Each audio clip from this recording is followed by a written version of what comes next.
This is Christian Nerd.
feeling of just knowing a game is right for you when you first lay eyes on it is such a great feeling.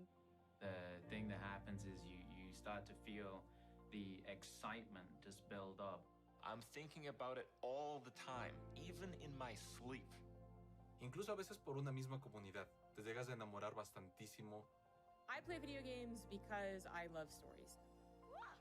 Experiencing worlds that you can't experience as yourself.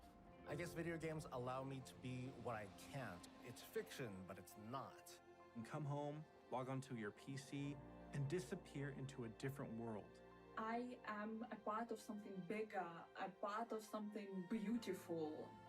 As an autistic person, video games give me a place where I could be in a world that made sense to me. Well, I will tell you that all of my family play video games. Me and my brothers, we would share the computer 1 hour at a time. 저는 제 와이프랑 게임을 가장 많이 해요. I'm really enjoying playing video games with my dad. My children. My little sister.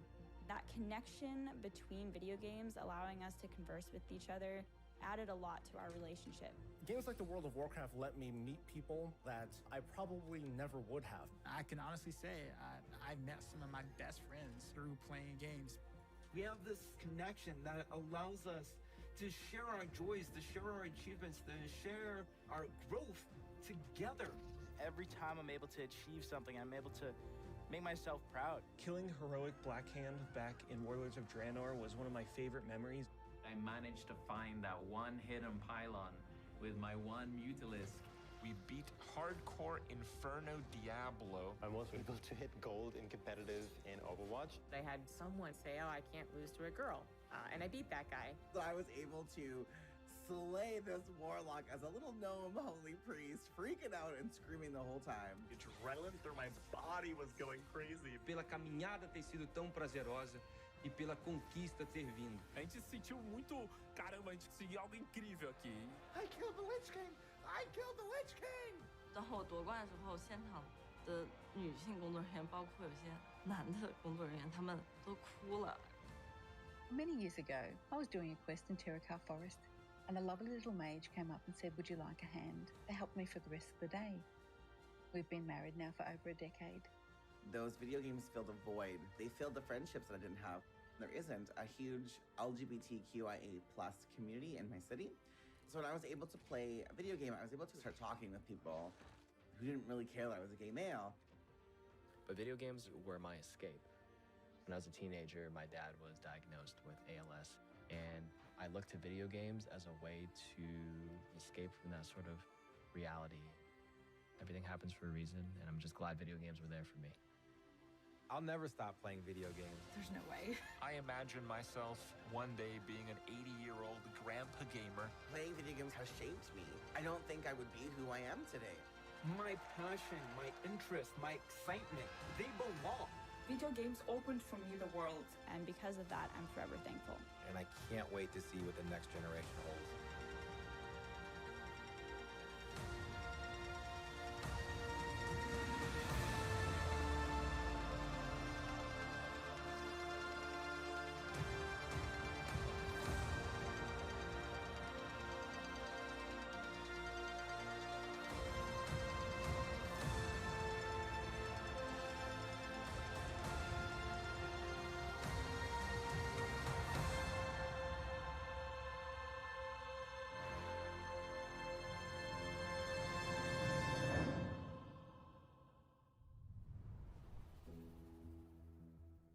Welcome to BlizzConline, a celebration of 30 years of Blizzard communities and 30 years of Blizzard games. 30 years is so many years, and last year maybe felt like one of the longest of all. But throughout the years of Blizzard Entertainment, from 1991 to today, many of us can associate certain games with milestones in our lives. Maybe you were a little kid the first time you played The Lost Vikings. Or in high school when you first played a Diablo game. Or maybe you met your partner while you were playing World of Warcraft. That's the awesome thing about video games. They give us experiences that are relevant to the times in our lives, and experiences that we carry forward with us. Games are here for us during good times, and they're here for us even when we feel alone or maybe uncertain. Games are coming home, familiar, comfortable, with a connection and a sense of belonging. And while many of us spent most of 2020 in our actual real-life homes, games became even more of a place to get away, to be free from outside concerns, even if just for a little while. So, this is pretty weird. Usually, when we start BlizzCon, the opening call is to my favorite Warcraft faction, the Alliance. Or my favorite faction, the Horde. I get confused. Usually, I'd be speaking to 40,000 of you in person at the Anaheim Convention Center and millions of you around the world. And usually, that would be a perfect way to celebrate. But nothing about the last year has been usual. The pandemic has been hard on everyone, and for many different reasons. But if there's one thing that the last year has taught us, it's that being apart physically doesn't stop us from moving forward.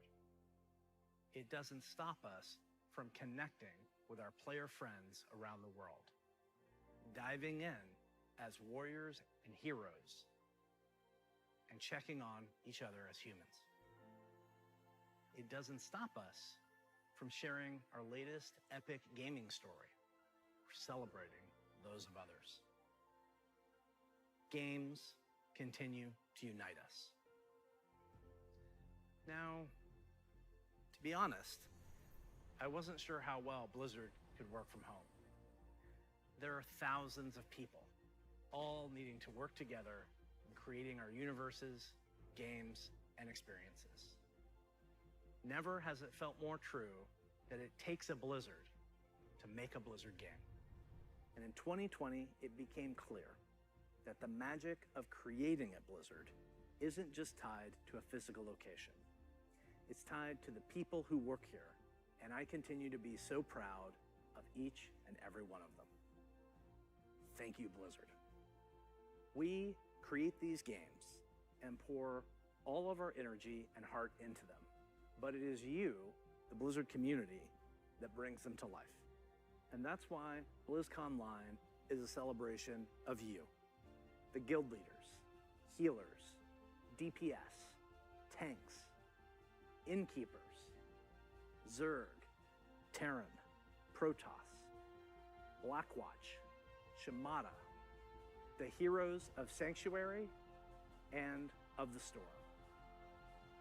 These next few days are for you, our Blizzard community. For World of Warcraft, we'll be showing you what's next for both Shadowlands and Classic.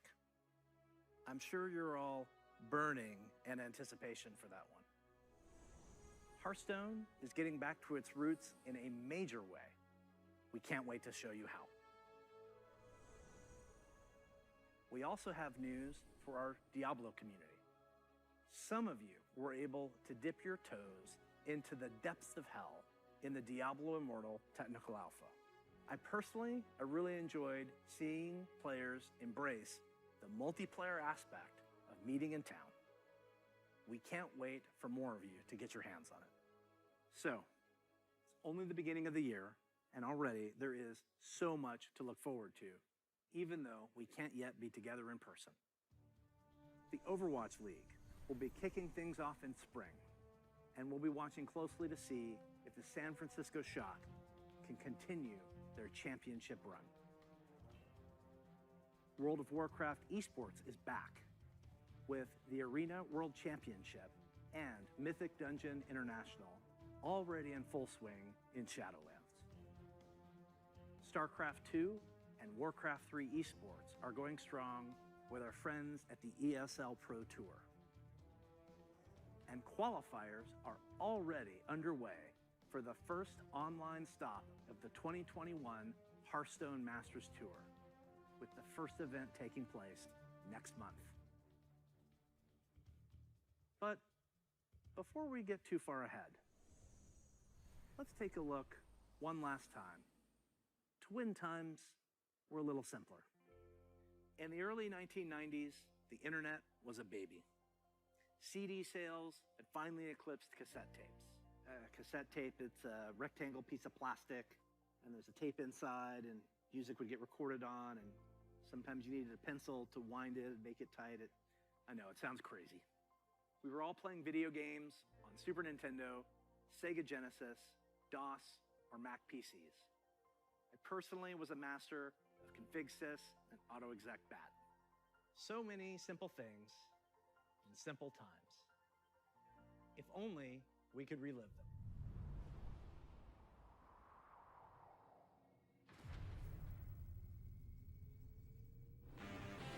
The stage is set.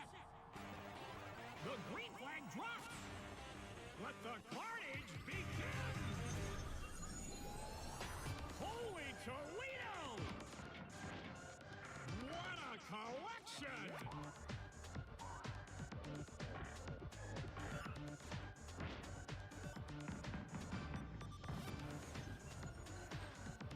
Now we're talking.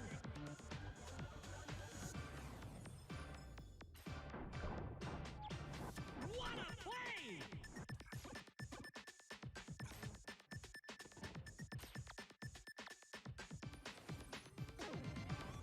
Crank up the volume! Unbelievable!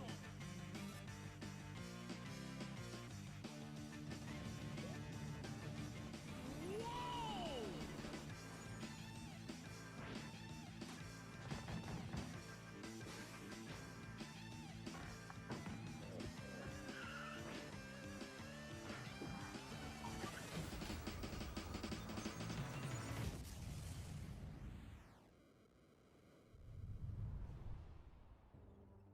The Blizzard Arcade Collection, featuring the Lost Vikings, Rock and Roll Racing, and Blackthorn.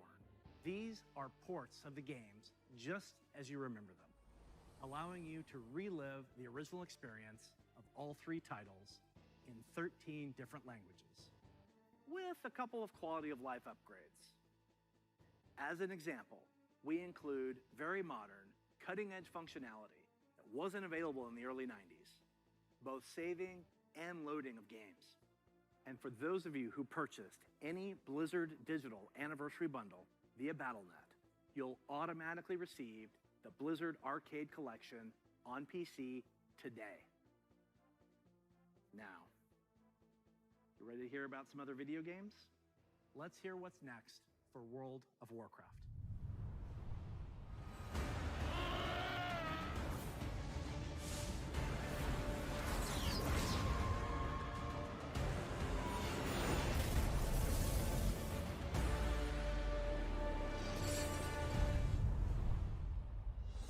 Hello, everyone.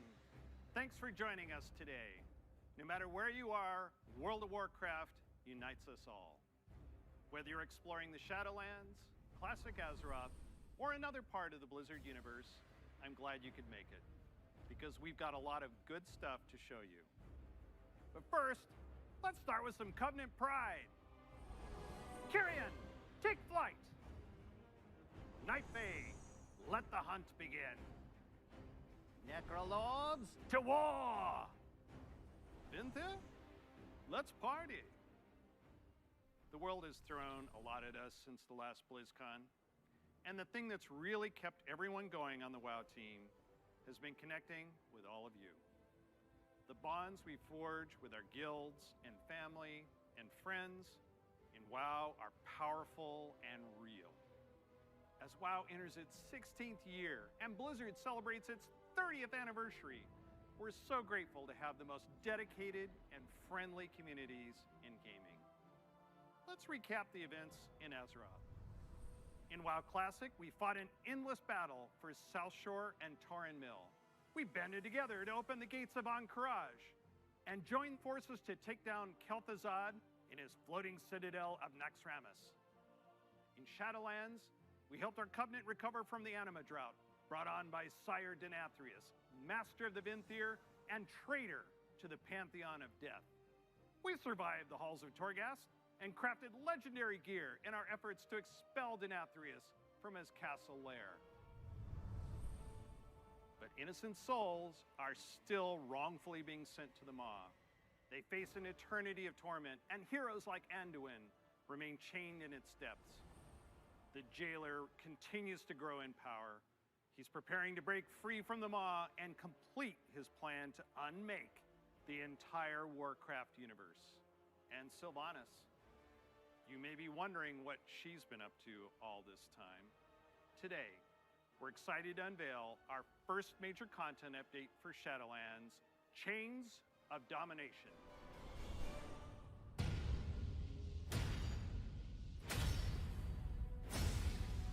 Look around you! What makes you believe you're not just a weapon to achieve his ends? Enough! Join our cause, or be made to serve. Right now, you hold all the power. Make your choice, Sylvanas Windrunner.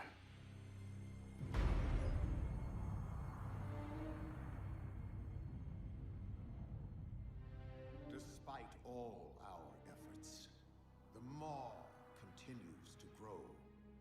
What if Denathrius' treachery is irreparable? The Primus is lost, and Bastion cannot save the Shadowlands alone. None of this should have happened. Perhaps the Winter Queen could... My Archon, a living soul seeks an audience. A mortal? A king. By all our measures, one who has spent his life striving for justice.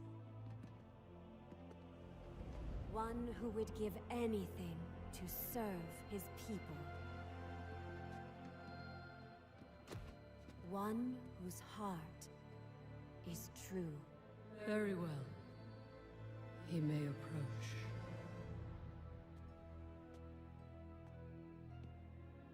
Step forward. My Ascended have spoken of you. The king held captive in the Maw. That prison could not hold me forever. Why have you come to Bastion? You have a key that I need. You will release this soul from your grasp. No. He is bound to me.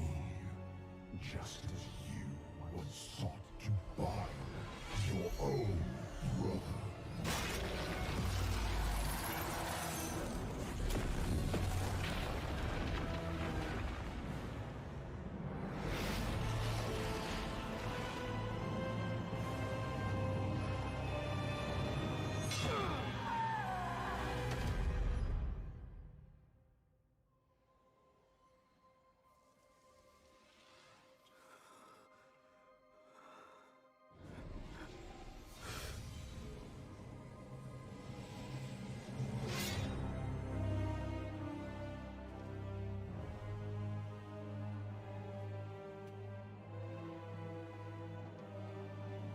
The vessel performed its part flawlessly.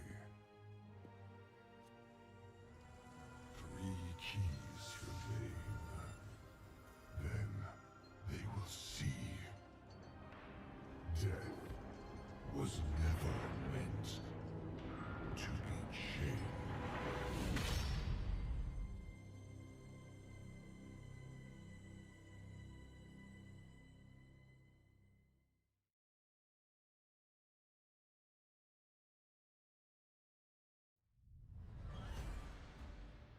That is so intense. I know you probably have a lot of questions about what you just saw and what it means for the next stage of your Shadowlands journey. Later today, my teammates Ian and Jeremy will be telling you more about Chains of Domination in our Shadowlands update. Please check out the World of Warcraft channel to find out more. Next, I'm excited to share our upcoming World of Warcraft charity pet program. We've heard a lot from our community about how much they love these pets and the opportunity to give to a good cause, along with ideas to make the program even better. So during this upcoming campaign, you'll be able to donate whatever amount you wish to directly support our chosen charity. Once donations reach our goal, everyone playing World of Warcraft will get a pet for their collection as a thank you, whether you were able to contribute personally or not. And to make this a fun challenge, if we reach a stretch goal, everyone gets a second pet too. And here they are. The first pet is Bananas, literally. He was originally available to a select few back in Burning Crusade era, so we're excited to give everyone a chance to adopt him. And if we reach our stretch goal, you'll also get Daisy the Sloth. She's an all-new pet who'll hang around your neck when you need a hug. Your donations during this campaign will go to support the medical humanitarian organization Doctors Without Borders, also known by their French name, Médecins Sans Frontières, or MSF. They're an amazing group doing important work around the world. We're grateful to have such a generous community, and we hope you'll help support this worthy cause. We'll be sharing the details about the Charity Pet Program on the World of Warcraft website soon. So we've talked quite a bit about Shadowlands. Classic players, now it's your turn. It's my pleasure to hand off to my teammate, Holly Longdale. She's a longtime WoW player, a veteran MMO developer, and she's going to tell us what's in store for WoW Classic.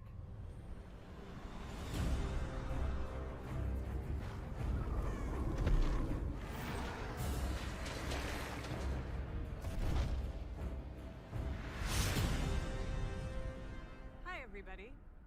First, I'd like to thank all of you who have ever been part of the WoW community over the years. You know, online worlds like WoW have been a huge part of our lives for decades now. As a dedicated MMO fan and a developer myself, I remember hearing that Blizzard was going to be making their own MMO. And I thought, well, I guess I'll check out that beta. And sure, we all call the game WoW. But really, wow. I could not believe I got bit by the MMO bug again.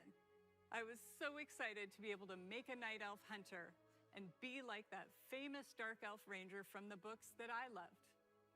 I have to tell you, Azeroth was, and still is, a place I love to live. Since last year, I've had the great honor to work alongside the WoW Classic team to bring these nostalgic experiences back to life for longtime fans and a whole new generation of players.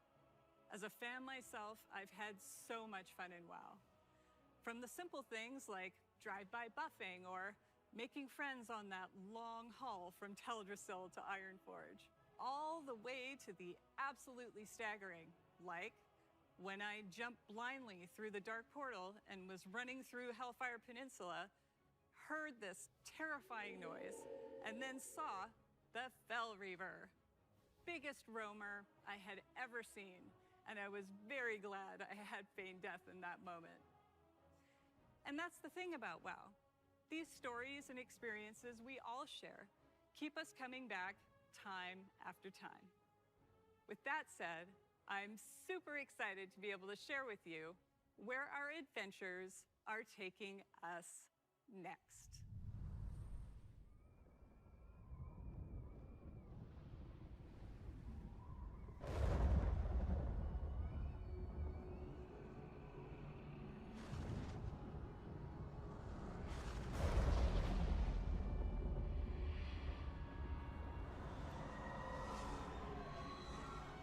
You dare enter my realm.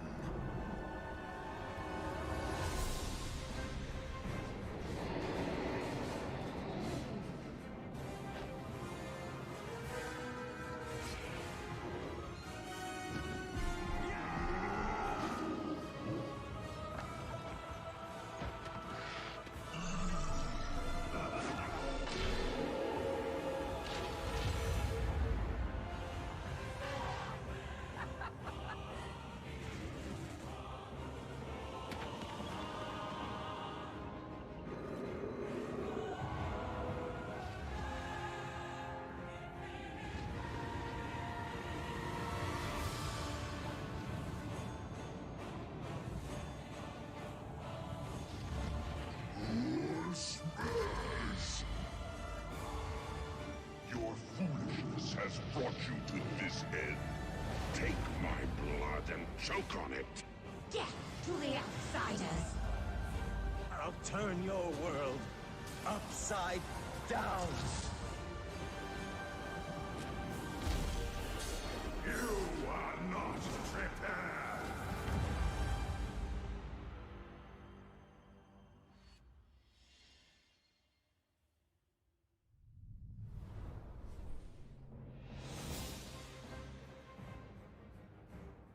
Brings back so many memories, right?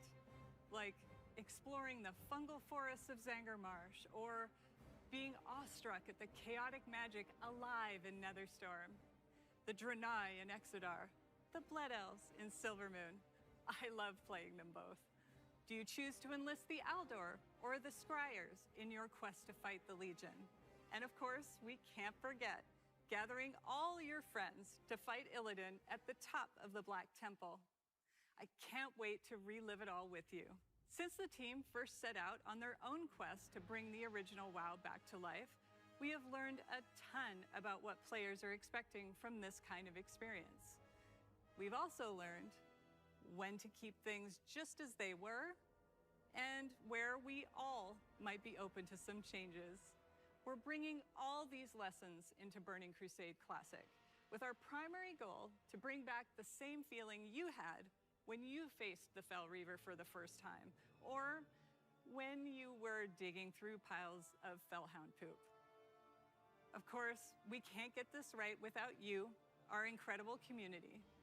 Soon, you'll be able to revisit Outland yourself when beta starts and tell us what you think. Later, all WoW Classic players are going to be presented with a meaningful choice for each one of your beloved characters. Do you want to move on into Burning Crusade Classic? Or do you want to stay in the original Classic era forever? Whatever you decide, you can do it all with your one WoW subscription. Now, I know I've thrown a lot at you, but don't worry. We'll be getting into the details in our panel later today. So stick with us. We'll make sure you are prepared. And now we're going to hear what's coming up in Hearthstone.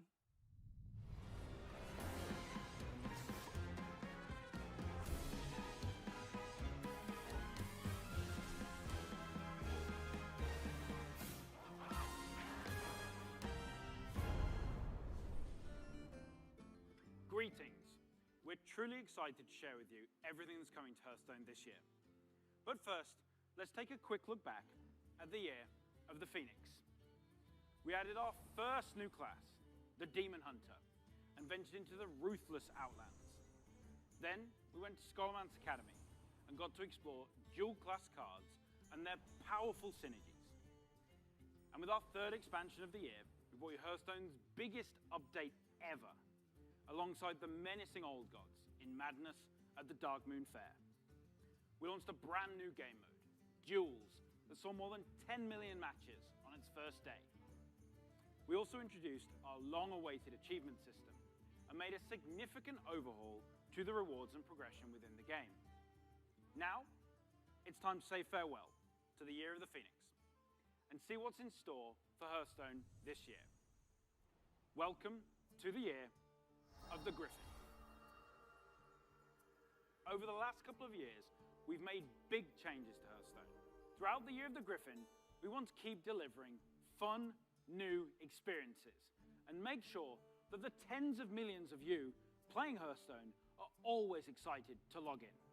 First up, we'll be giving the standard format its biggest shake-up ever, with the launch of the Core Set later this year. The Core Set replaces the old Basic and Classic sets with a collection of 235 cards made up of some of the best from throughout the years, as well as 29 awesome brand new cards.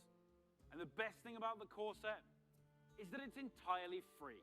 So, there's never been a better time to get into Hearthstone.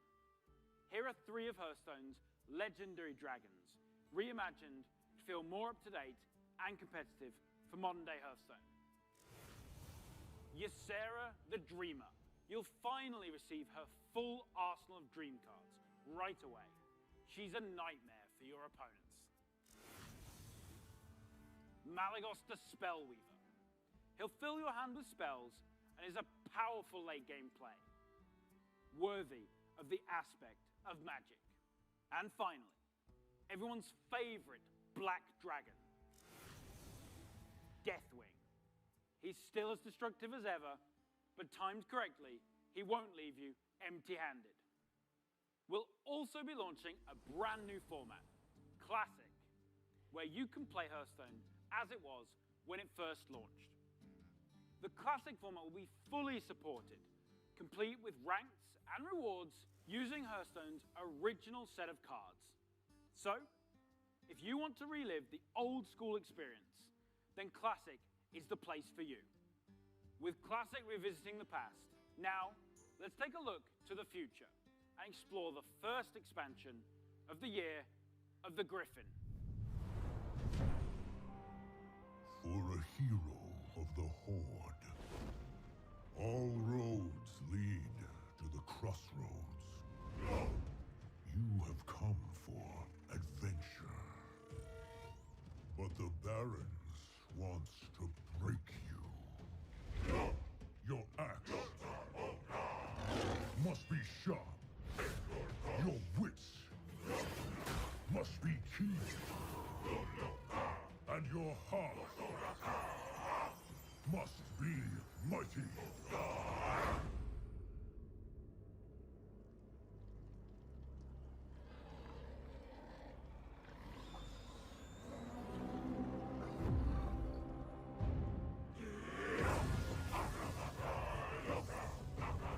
Strength and honor. This is who we are.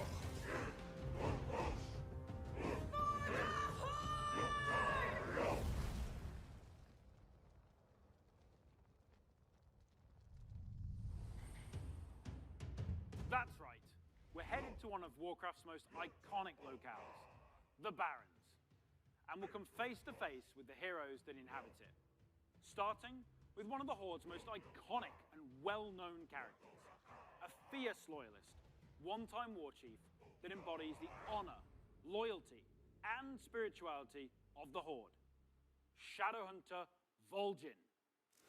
Shadowhunter Vol'jin is a neutral legendary that allows you to either bolster your own board or weaken that of your opponents. And to celebrate the announcement of Forged in the Barrens, this card is available for free for everyone later today. So log into Hearthstone and claim your free copy of Shadowhunter Vol'jin. And as a bonus, we're also giving away the brand new 30 Years of Blizzard card back. Next, we have another hero of the Horde who is making his first appearance in Hearthstone. The legendary Blade Master, Samuro, featuring the new keyword, Frenzy. Frenzy activates the first time a minion takes damage and survives. In Samuro's case, this can be used to clear your opponent's board. Heroes of the Horde, like Samuro, are famous for their combat prowess, but others, like Thrall, are known for their powerful elemental magic. Take a look at this new shaman spell, Chain Lightning. Chain Lightning is a spell in a new cycle of cards that rank up and become more powerful when you have 5 and 10 mana, ensuring that they're always useful at every stage in the game. You'll also notice that they're categorized as nature spells. With Forged in the Barrens, we'll be permanently introducing spell schools across the entire game, which enables a whole host of exciting new strategies. And don't worry, members of the Alliance will be featuring some of your most beloved heroes and locales later this year. But what I love most about the Warcraft universe is its amazing characters. And our final announcement is our most ambitious addition to Hearthstone yet. It introduces a brand new way to play with your favorite heroes. Hearthstone Mercenaries. Mercenaries features strategic RPG gameplay, where you build teams consisting of some of the most iconic heroes and villains from the Warcraft universe, including timeless characters like the infamous Sylvanas Windrunner. And Ragnaros, the elemental lord of fire. You can also expect to see some of Hearthstone's fan favorites, like the unstoppable Devilsaur, King Crush, and the ever-growing Gruul the Dragon Slayer. You'll lead them in battle through highly replayable roguelike missions, where the map is randomly generated every time you play, and each node represents a unique challenge for your team to take on. Your heroes gain levels, new abilities, equipment, and can even evolve into more powerful versions of themselves. We're thrilled to finally show you Hearthstone Mercenaries. It is scheduled to launch later this year, and we'll have more to share with you down the road. Everything you've seen today is just a taste of what's coming in the Year of the Griffin. So don't forget to tune in to our deep dive panel after the opening ceremony, where we'll share more details on the core set, the new classic format, Forged in the Barrens, and our plans for Battlegrounds and Duels, as well as our upcoming single-player content. I want to thank the team for their amazing work. And on behalf of all of us at Hearthstone, we want to thank the many millions of you who play our game.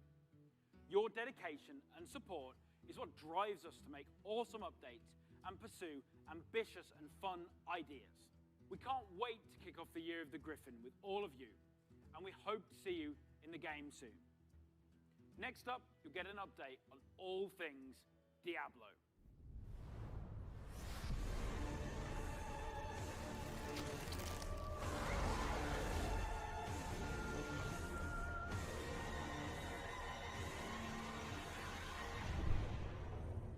Hey everyone, thank you very much for joining us.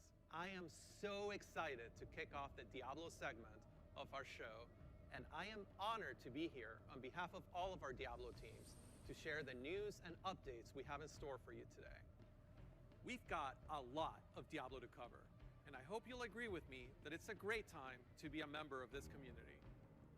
All right, let's kick things off with Diablo 4. We first shared our game with you during BlizzCon of 2019, and we've been truly humbled by your response. We've kept in touch through quarterly updates and sincerely appreciate the thoughts and valuable feedback you've provided as we unveil more and more of the game and share in its development. After all, Diablo belongs to you as much as it belongs to us. Most recently, we teased an update to our campfire screen, and savvy fans, of course, understood that we meant more than just the character lighting and fire visual effects. That's right. Today, we're happy to announce a brave new soul joining the barbarian, the sorcerer, and the druid on this dangerous journey back to Sanctuary. A class is one of the most exciting things you can announce in a Diablo game. This one is especially exciting to me, as it's a re-envisioning of one of the first classes to ever appear in the series. Let's have a look.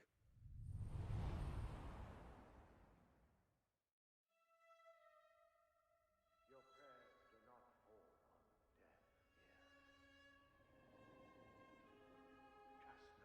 Just now, they are being heard. There is justice within the light, but you have to be patient. Now, pray with me. May Akarat guide and protect me. May Akarat guide and protect me. May he shepherd my soul May he shepherd my soul and grant it mercy. And grant it mercy. What are you doing here? This is not the time. But this is confession. And I have sinned. I was a thief who stole from those more fortunate. I strayed from your light and found my trade in the shadows. They call it murder. I say, job well done.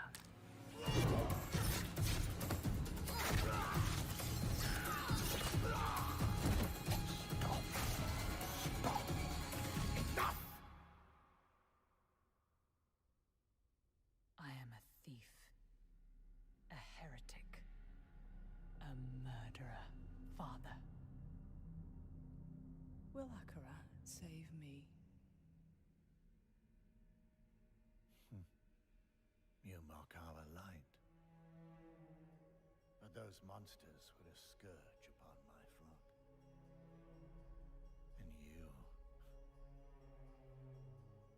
And you were the answer to their prayers. Then we are settled. And you owe me. The name you seek is... Thank the heavens for you. Heavens? I assure you, Father, the heavens didn't send me.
The sound of that ear getting pierced by the hook is so brutal, I feel like it's gonna haunt me for a long time.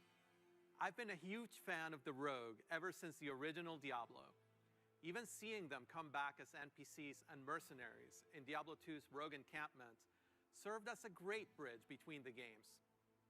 With the setting of Diablo 4 being a larger world than we've ever played in before, we're excited to show you not just what the successors to the original rogues in the series have been up to since the fall of their order, but also what some of the other rogues in the world of Sanctuary might look like. The mantra for Diablo 4 has been customization first, and the rogue takes this to a whole new level. From the beginning, the rogue has been an incredibly flexible class, able to adapt to any situation. Our goal is to let you create the kind of rogue that you want to play. Whether it's an unrivaled archer modeled after the original Sisterhood, or a cloak and dagger rogue from the darkest alleys of Chaldeum, in Diablo 4, you will have the freedom to create the rogue that you imagine by customizing the looks, the background, and the playstyle of your character. Please stick around for our segment later today, where I'll be joined by other members of the Diablo 4 team to share a closer look at the rogue class, as well as some of the open world gameplay that we're bringing to the game. Spoilers, those severed ears are not just for show. But Diablo 4 is not the only Diablo game we're talking about today. If you're looking for an authentic Diablo experience on mobile, we've got you covered. Diablo Immortal has everything you'd expect from a AAA action RPG. From the visceral combat and epic loot to an all-new story, bridging the gap between the events of Diablo 2 and Diablo 3. Later today, you can join the Immortal team, where they'll talk about some of the things they've learned from their recent alpha test and what's next for the game. But that's still not all. We have one last bit of very exciting Diablo news to cover. When you hear us talk about the classes, the items, or the stories of the early Diablo games, you may have picked up on the absolute reverent tone we reserve for that golden era of Diablo. Maybe you share that love of the classics, and just hearing us talk about them makes you want to take on Mephisto or Baal one more time. Or maybe even for the first time. After all, some of our favorite moments happened a long time ago, and not just in Sanctuary years. If so, we have a special surprise for you today. Let's check it out.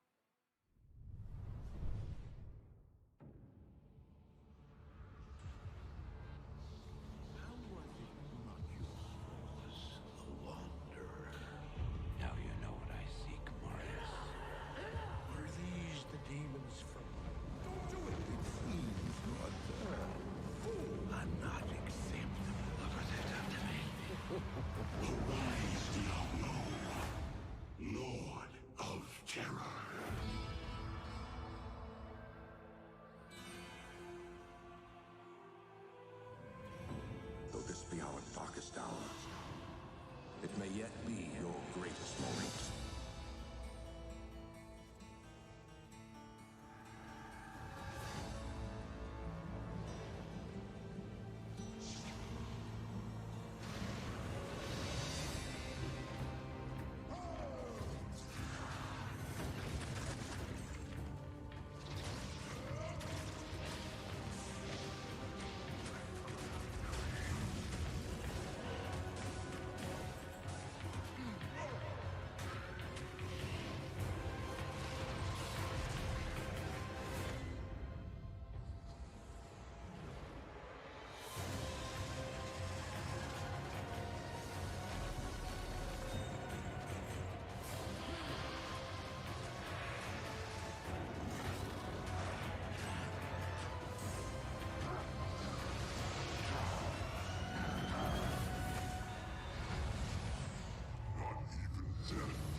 After more than 20 years, the Dark Wanderer has returned.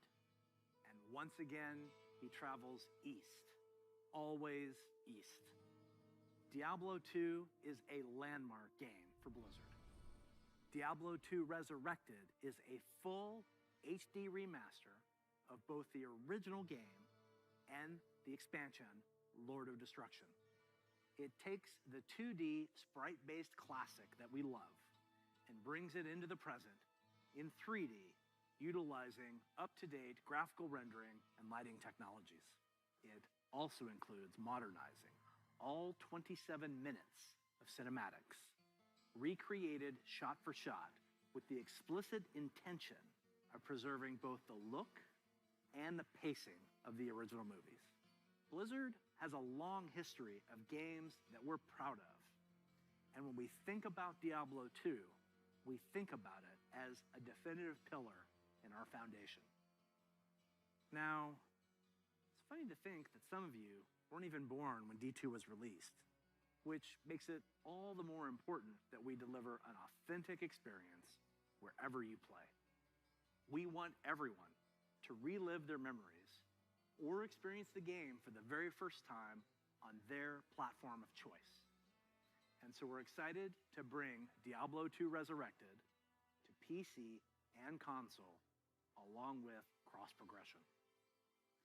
And for those of you who are in love with the original and you just wish it worked more seamlessly on modern computers, you can bring back all of that nostalgia exactly as you remember and enjoy the game in its original 2D form, much like we did with StarCraft Remastered. Obviously, there's a lot to talk about.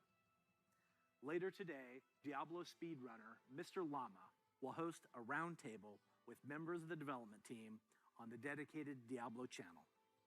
If you are a Diablo 2 fan, I encourage you to take a look.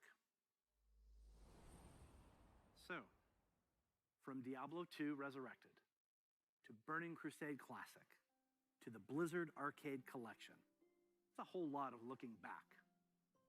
And while we have teams dedicated to bringing these timeless experiences into your hands, it's actually a very small percentage of our developers working on these projects. Far more people are working on the future of Blizzard. And in addition to what we'll be talking about during the show, we can't wait to tell you even more about our plans over the course of this year and beyond. If you had asked us 30 years ago what gaming would look like today, none of us could have predicted the current Blizzard lineup of games. The advances in technology are one thing, but it's really what those advances have enabled that's even more incredible. If you think about the people who play games and the communities that have grown up around them, the way people can connect instantly, no matter where they are in the world, the way people are increasingly able to express their identity and celebrate who they are through their favorite games, communities, and platforms. The explosion of things like streaming, cosplay, and esports. It would have been hard to imagine any of that 30 years ago. And at Blizzard, that is what excites us about the next 30 years. there is so much that we're working on. And some of it you already know about. The rest, we look forward to talking to you about it when the time is right.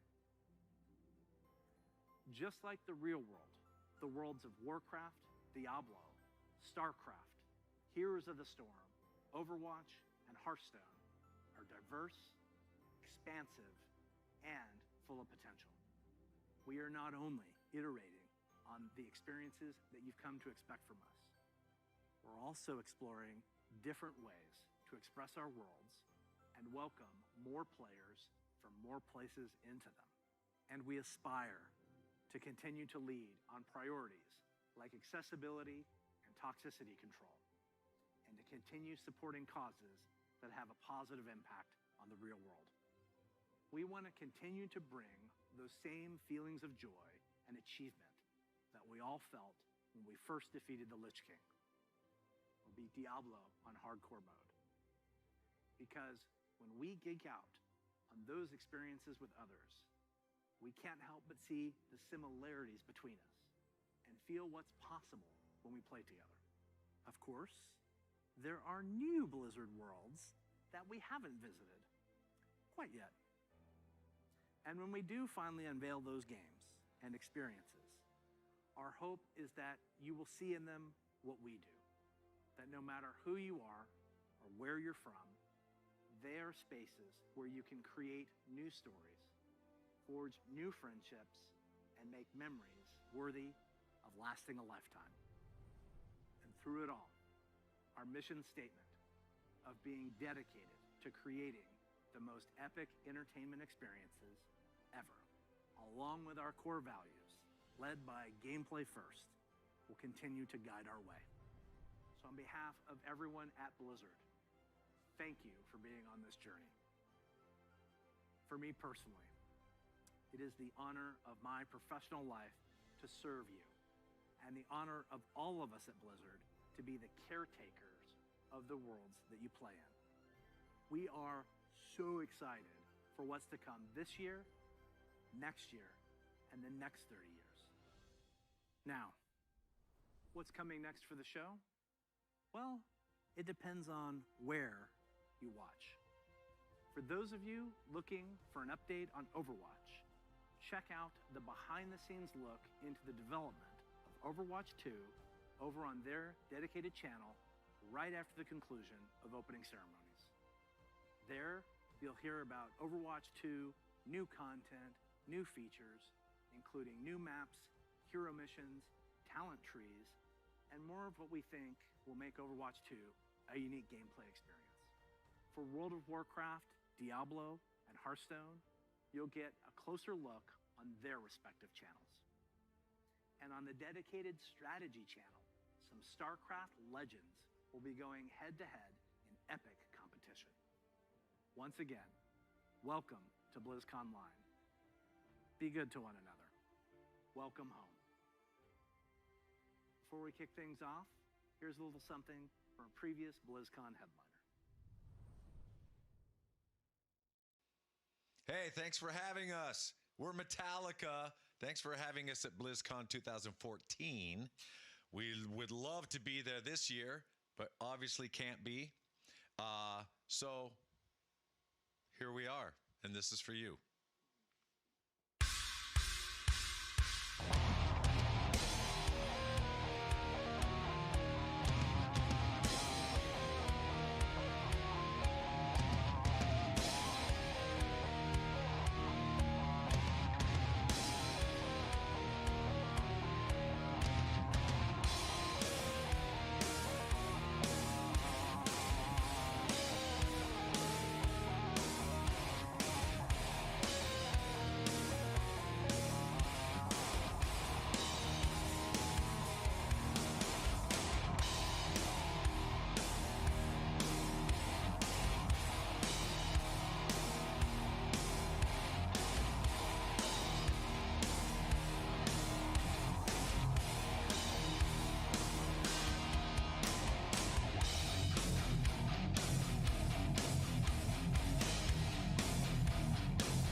Your death will.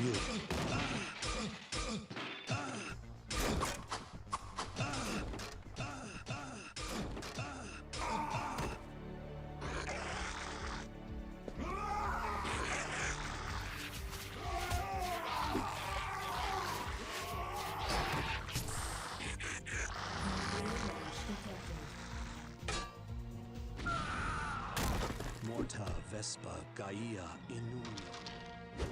Help! Help!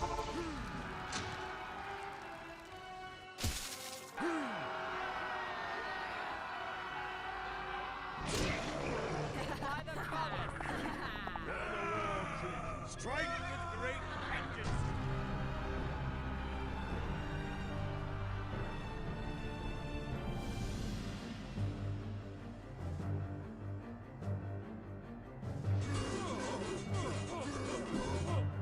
You are not prepared! Frostborn hungers for your soul.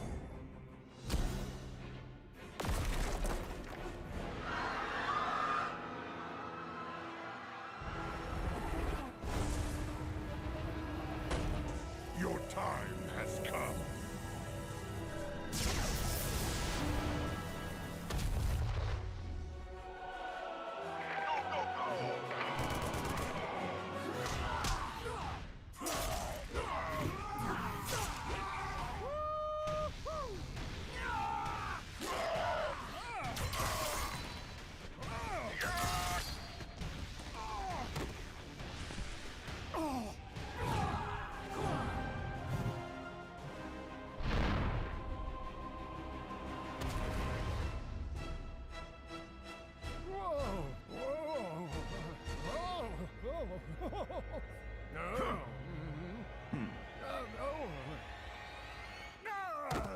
Strange.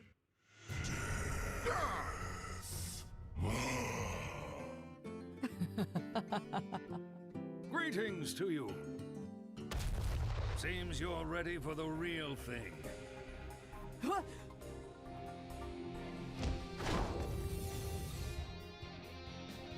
Watch your back.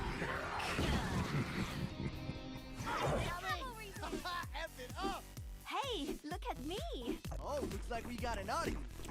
I'm getting good at this. I am in the groove. Turret online. Surprise! Piece of cake.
Welcome everyone to our deep dive panel for WoW Classic.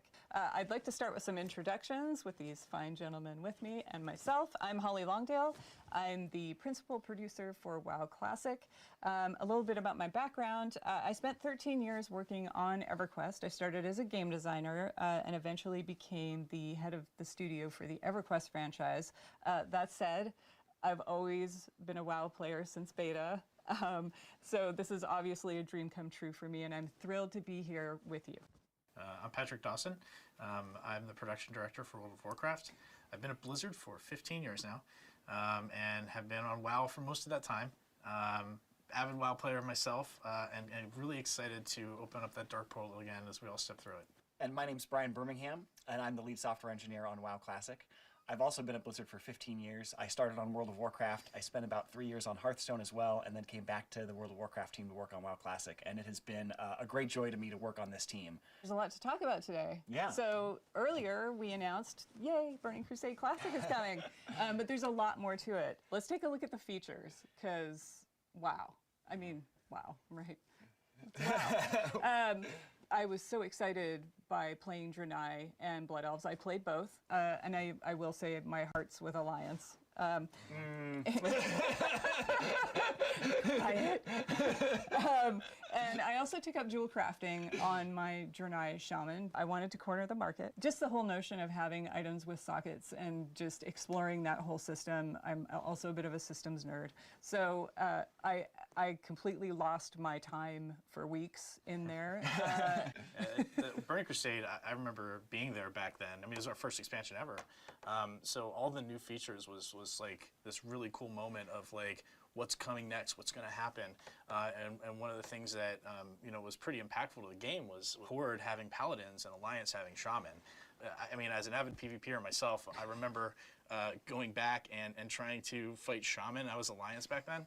And just not understanding that class at all, because my team didn't have it. So like I try to poly them and then be like grounding totem. I didn't know what that was. And it's just like, why are Shaman immune to everything? I don't understand. That's not what you said. Yeah, no, but no, I did. No, you said they're cheating. I understood polymorph druids, but Shaman, why? Like now I started to understand Shaman a little bit better. We got some of their benefits. You know, I actually like got to see totems being placed down on my side for once, and got to see the frustration of dealing with Bubble Hearth on the other.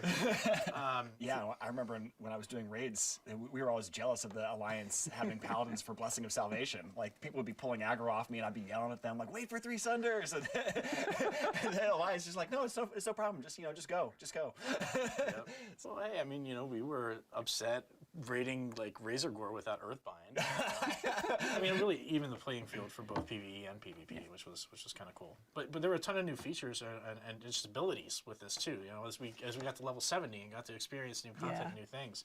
I remember one of my first experiences with understanding what it meant for designed by Blizzard, right? Oh, Because I was an engineer, right? I wasn't a designer. I was working on like the live ops team at the time, and you know, I was playing my class, avid player of Mage, and I sent this long email to Tom Chilton saying like, hey, you know, here's what Mage needs. Dawson Manifesto. So it was a well thought out forum post. And what was in it was things like bring back invisibility, let's get a threat dump in the class. And I didn't even necessarily tie those two together, but he was like, that's a pretty good idea, let's give mages invisibility. And just knowing that skill was coming along with some other new stuff for mages like the Molten Armor, the Ice Lances, was just really cool to see all this new stuff in Burning Crusade. On the other side of that, I was really excited about Spell Reflect because I was really frustrated getting polymorphed and being able to like reflect that back on the mage. As a mage, I was not excited for you to get I bet you weren't. And there were even some PvE encounters that had abilities that you could reflect back. So I remember that was really fun to kind of find ways to time that and use it as a defensive ability as well. I was a hunter. Mm-hmm. I'm a hunter now, also a hunter. actually. Yeah, I've switched. But I remember just chasing Beastmaster and just DPS. Yep. That was it. That was the chase, yeah. Talking about that too makes me think of like the arenas and the arena system. That was a whole new world for us, you know, with Battlegrounds and the way they worked before, like the way the matchmaking happened. Usually I was pretty competitive in PvP, so I would either get in there and stomp the enemy team who was just there to be casual, or, you know, even though like we were a good team, we weren't like the best of the best. So when we ended up going against one of those teams, it was just like, well, geez, we're just getting stomped now. This is tough. Arenas gave everyone an opportunity to play against equal-minded opponents, right? Mm-hmm. So if you were a little bit more casual, you get the opportunity to play against people who weren't maybe so competitive. Or if you were like cutting edge, go for it. Like try to be the best of the best. And what was great about that is it spawned an esport. Like that wasn't, we didn't design it for that. We just wanted people to have fun. But when we noticed like, hey, everybody's playing this, everybody's like competing in this, people are watching it, we had to embrace that. We started featuring it at BlizzCons, and we've been doing it every year since. Yeah, it's really awesome. I think one of my favorite things to recollect was the exciting zones that you would travel through. One of my favorite memories was actually in the first zone, Hellfire Peninsula, and it was adventuring around in Hellfire Peninsula. going around and doing all those quests and always living in fear of the Fell Reaver. Because you'd be out there collecting parts from like a broken Zeppelin, and you'd be fighting off your Hellbores, and then all of a sudden you'd see the screen start to shake, and like these thump, thump, thump, and then and you're like, oh my god, I gotta run, he's right on top of me. Sound still haunts my dreams. Oh, I know, yeah, it's terrifying. Even in life, it's just feign death. Yeah, feign death. Yeah, just get out of here. And then the payoff when you later go to Netherstorm, and they give you the quest, they're like, could you get me a part from inside the Fell Reaver? You're gonna have to kill him. And you're like, that guy? Like that guy that used to terrorize me? They're like, yeah, I think you could take him now. And that was such an exciting payoff to be able to like bring that full circle and go back and see him again. For me, I snuck into beta. I got really lucky because I could see the construction sign for some of the zones, and of course I ignored it and went and explored. So I remember running through Blade's Edge and just seeing dragon carcasses and skeletons impaled in the environment, and then moving on to Netherstorm. I just was blown away, even from Zangermarsh all the way through. Everything felt like its own world, and just be able to go through that and just the delight of it and the epicness of it. And then you come up to Area 52. That's what I love about WoW, is you can have epic storylines and still find lightness in it. So I just loved it. I love it. I'm an explorer, so. You know, for me, I remember Burning Crusade really opened up a new gameplay type for me. I became a collector in Burning Crusade, right? And it kind of started with the Aldor and Scryer rep. Because I got my outer rep all the way up, and then I was thinking about switching to Scryer, and people were like, "You're insane! Don't do that." And I was like, "I bet I can," just to prove people wrong. And I did, and it was cool. It was really fun. But then I started doing other things. Like there were all these new like mounts and pets, and I went back and even got some of the older reps like Thorium Brotherhood and Winterspring. But then like things like Netherwing Ledge came out. The world just opened up for me in Burning Crusade to really start my collection. Of course, we also had flying mounts, which I loved, and then decided to play with some friends on a PvP server, and was running around Hellfire, and Death from Above, which is likely just Pat. Probably. Yeah. You were flying around harassing people, Pat? I was getting a lot of honorable kills back in the day. So that's just a quick look at some of our memories for Burning Crusade, and that was 13 years ago. So that code has been hanging around for 13 years. And we're not just doing a save as Burning Crusade classic. Oh no, it's a lot harder than that. So let's get into some of those details. So one of the challenges has been that we don't actually want to ship on the old code. And the reason for that is because it's got a lot of bugs and difficulties with the architecture that we don't want to have to deal with. But we do want that old data. And we talked about this when we did the original launch of Classic, was how the data is really the thing that describes how the game is supposed to be played and what things are supposed to happen in it. And so we want to bring that old data and we want to run it on the modern code, the same as we did for Classic. And there's like 750,000 rows of data that we have to go through and convert from their old formats to their new formats. And fortunately, we have really talented engineers, and we run automated scripts that go through this. But even after we run these scripts, we have to compare them with how it used to behave and make sure that we've actually done the conversion correctly. And then there's even some things that are making it more difficult this time, like the fact that we've made a couple of minor changes or bug fixes in the Classic data. And we want to make sure that we keep those as we're going into Burning Crusade. So we have to merge those changes with the changes that happened with the Burning Crusade originally, and make sure that we have a coherent set of changes that make sense to bring us from Classic into the Burning Crusade. There's an enormous amount of time spent looking at, okay, this is how it came out now. We have a reference client that is the original. That's right. We do use the old code for that. So like we still have it. We just don't want to ship on that anymore. But we have like the old code with the old data, knows exactly how it's supposed to behave. So those things work together, and we can bring that up internally and take a look at it and say like, okay, this is how it was back then. This is exactly what it used to look like. And we do sometimes find things that are bugs we still want to fix, but a lot of times it will tell us like, oh, this thing is not a bug. This is actually the intended behavior, or this is something we don't really remember right. There's a tendency to want to chase your own memory, like, I remember it being like this, and it's like, no, it's not always exactly the way you remember it. Everybody has that kind of human failing, even us, and so a lot of times we'll have an argument about, I remember it this way. Well, I remember it this way.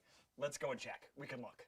Well, another reason to ship on the new code is really just the years of stability improvements and the fact that the world didn't look the same back in 2007 as it does today. Like there wasn't cloud architecture at that point.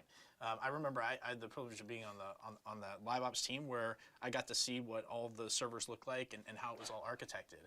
And to pull back the curtain on this a bit, the way it was is everything was its own like server, right? Like they didn't really talk to each other very well. So each realm had 11 blades on it. And these blades were just bare metal blades, and like one blade was for Azeroth, one blade was for Kalimdor, one was for Outland, and then we had some for instances. And you know, back then what would happen without cloud is you would try to request resources, and maybe a lot of people were running dungeons. And so it would give you back things like transfer aborted, instance not found. Oh boy, like we don't want to go back to those days. So now we can take advantage of things like the cloud and not have those resource issues. So shipping on this new code is a big improvement in stability. Yeah, and so we're weaving all these threads together. We did finally get a build for Burning Crusade Classic. Super excited. When the team gets together, we're preparing for a playtest, and we go to create our characters, and we see this blood elf who, you know, he remembers the sun well. He forgot his pants. Yeah. So everything didn't work the first time? What? I know. Yeah, I did mention like we had to go Sabotage. through and check for problems in those conversion scripts. So yeah, sure enough, what's going on here is that this guy thinks he's dressed, but he isn't, and you can see why he thinks he's dressed if you Does look that down. happen to you a lot? Only in my high school dress. You can see if you look at his calves, you can see that he's got they're flared out because he thinks he's wearing boots. And the way this system works is we first set the geometry up for all the items that you're supposed to be wearing, and then we layer on various images that we call textures, and we'd use those to build up a single composite texture that's then wrapped around the geometry. But of course, in this case, when we were layering them on, none of the textures were assigned, so it just started with his naked body, and then was going to go layer on textures and didn't find any. So it thinks he's dressed, and so it's removed the underwear because it thinks it's put clothes on top. But there aren't anything there. They're all just completely transparent. So it's almost like the Emperor's new clothes. He's wearing invisible clothes, only in this case, that's really what's happening. It's crazy. And then, of course, I wanted to try Draenei because that's where my heart lies. I'm an Alliance girl. And this Draenei looks to be heads above the rest. That's not the Exodar.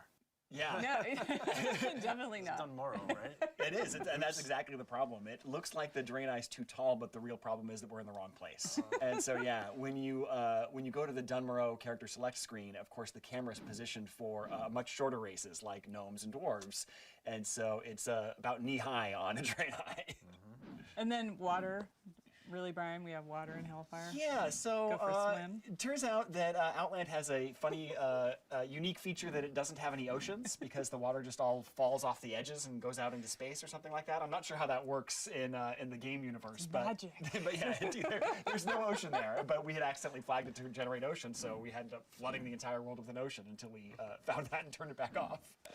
So through all of these processes, yes, we're obviously we're fixing what is broken, but also we thought it was a good time to start enacting what we call #some changes to gameplay and how things should work. Yeah, I mean, when you think about it, like Classic, our guiding principle was no changes. The goal was to provide as true to life, authentic experience of Classic that we possibly could for the community, and we accomplished that. What was interesting to me is to see this vibrant community that embraced it and then said, hey, but we're not exactly the same as we were 15 years ago, right? And they're right. Like the times have changed, the world has changed, and so some of those things that maybe were out there that were not great and were warts back in the day is not something that we would want to ship again. Like something that feels a little buggy or wrong or incorrect. So the idea behind this is let's provide what the Burning Crusade experience was without those warts. And this really, I think, illustrates the difference is spell batching. We actually had a lot of requests originally for spell batching in that kind of no changes charge, where they said, hey, I remember when I used to be able to have two mages polymorph one another, and they would both end up polymorphed. And that's cute and fun, and I kind of like that. And so we said, okay, well, we can put that back in. But the system that causes that is, of course, that the spells are batched up and processed in these giant batches.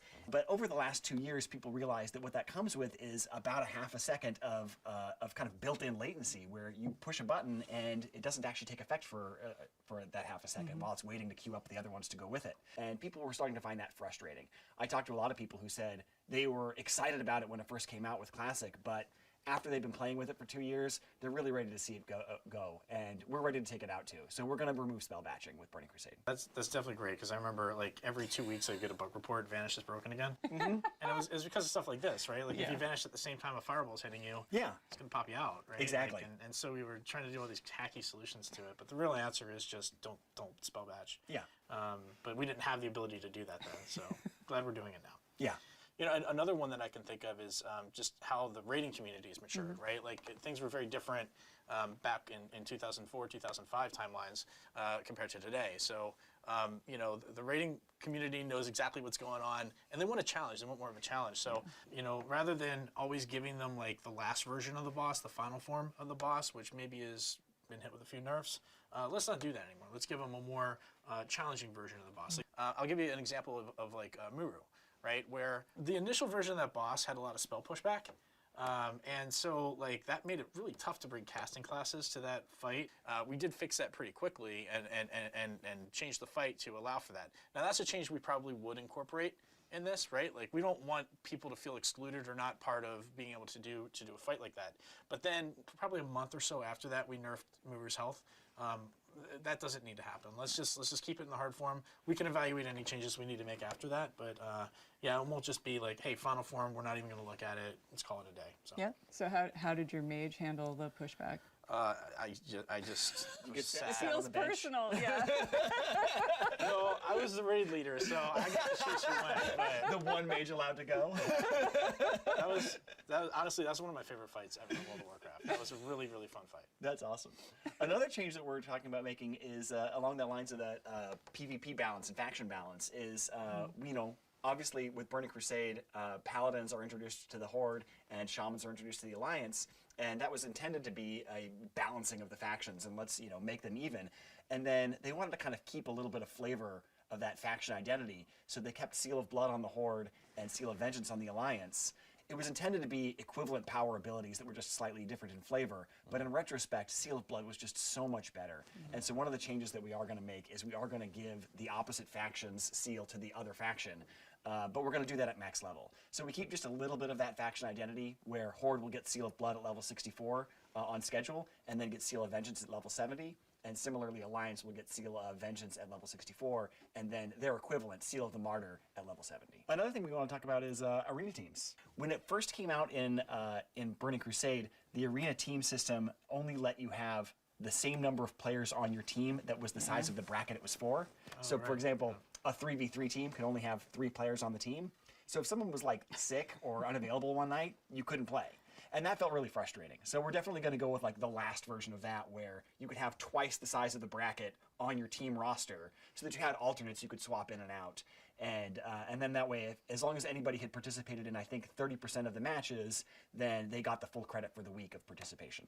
Is that what we did, personal ratings versus team ratings? I think that came later, and we're also considering whether or not we want to do something with that as well. Because another thing that was problematic about arenas was the way that the ELO system was so inflationary. And so we're talking about whether or not we want to move forward with converting that to something more like the modern MMR system, so that it isn't as punishing to people in terms of like waiting hours for a match at the highest levels and things like that.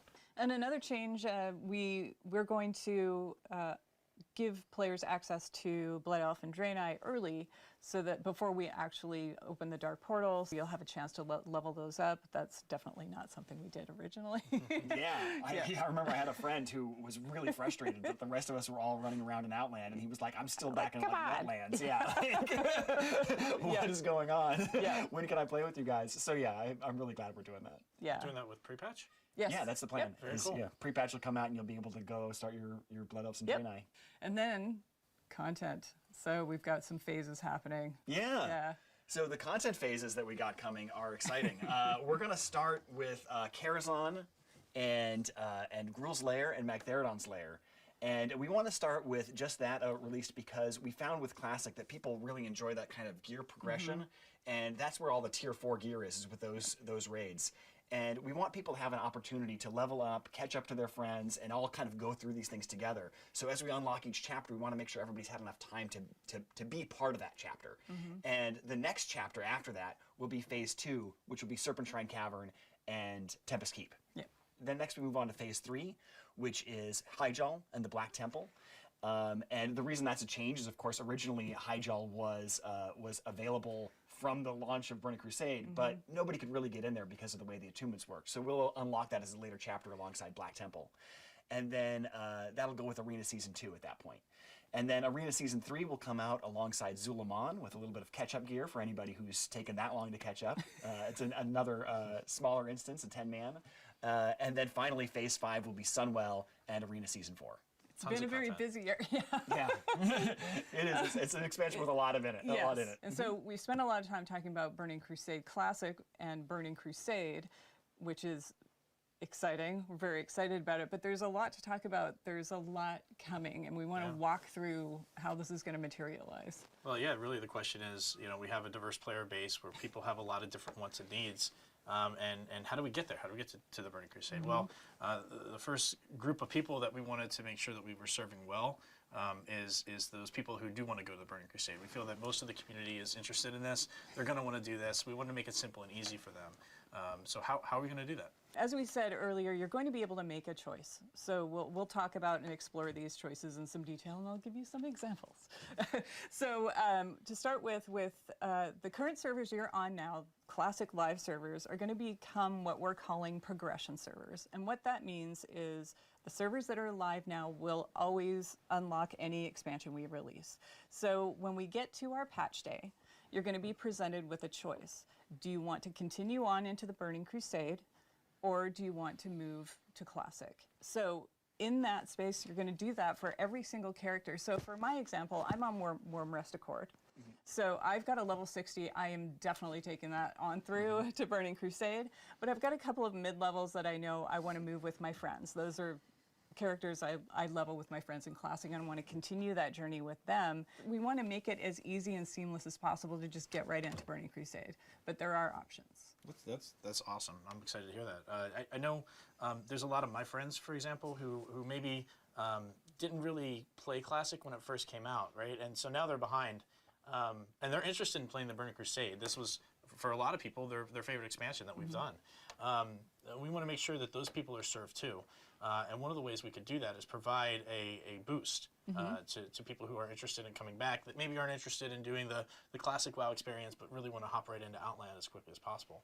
Yeah, so the team, we spent quite a bit of time discussing it because we want to make sure we respect the time of the people that have been playing Classic for 2 years, but also we want people to be able to enjoy Burning Crusade if they loved it the first time and maybe miss Classic. So we are going to offer a level 58 boost for purchase, but it does come with some restrictions. So it's going to be 1 per account. It's not going to be usable on Blood Elf or Draenei. It'll have some dungeon blues. It'll have level 40 mount skill, no professions. It's the basics, basically your Outland starting kit. That's cool. That's a really great way to jump into the game for sure.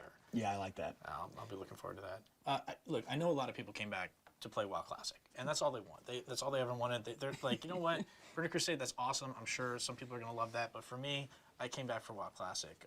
What do they get to do? What's their options? Yeah, that was really important for us too. Yeah. So we had all sat down and discussed like how we should frame this. So when we get to our patch day, which is prior to the Dark Portal opening, when I said before, like, I'll go back to my example for Warm Rest, we will be launching Classic Era Realms at the same time as we do our patch, and you will have that choice. So when you make the choice to go to Burning Crusade Classic, or you make the choice, like on my example, my level 40 Druid, I want to move that character to Classic Era. And what Classic Era means is that those particular servers are going to stay in that era forever. So that is going to remain Classic till the end of time. It's never going to unlock expansions. You'll be able to make that choice for every single character. Do you go on to Burning Crusade, or do you choose to go to Classic Era? Let's say, you know, you're behind the times a little bit. You'll still be able to have that choice. We haven't locked it to a time window. You're not going to miss the boat to Era.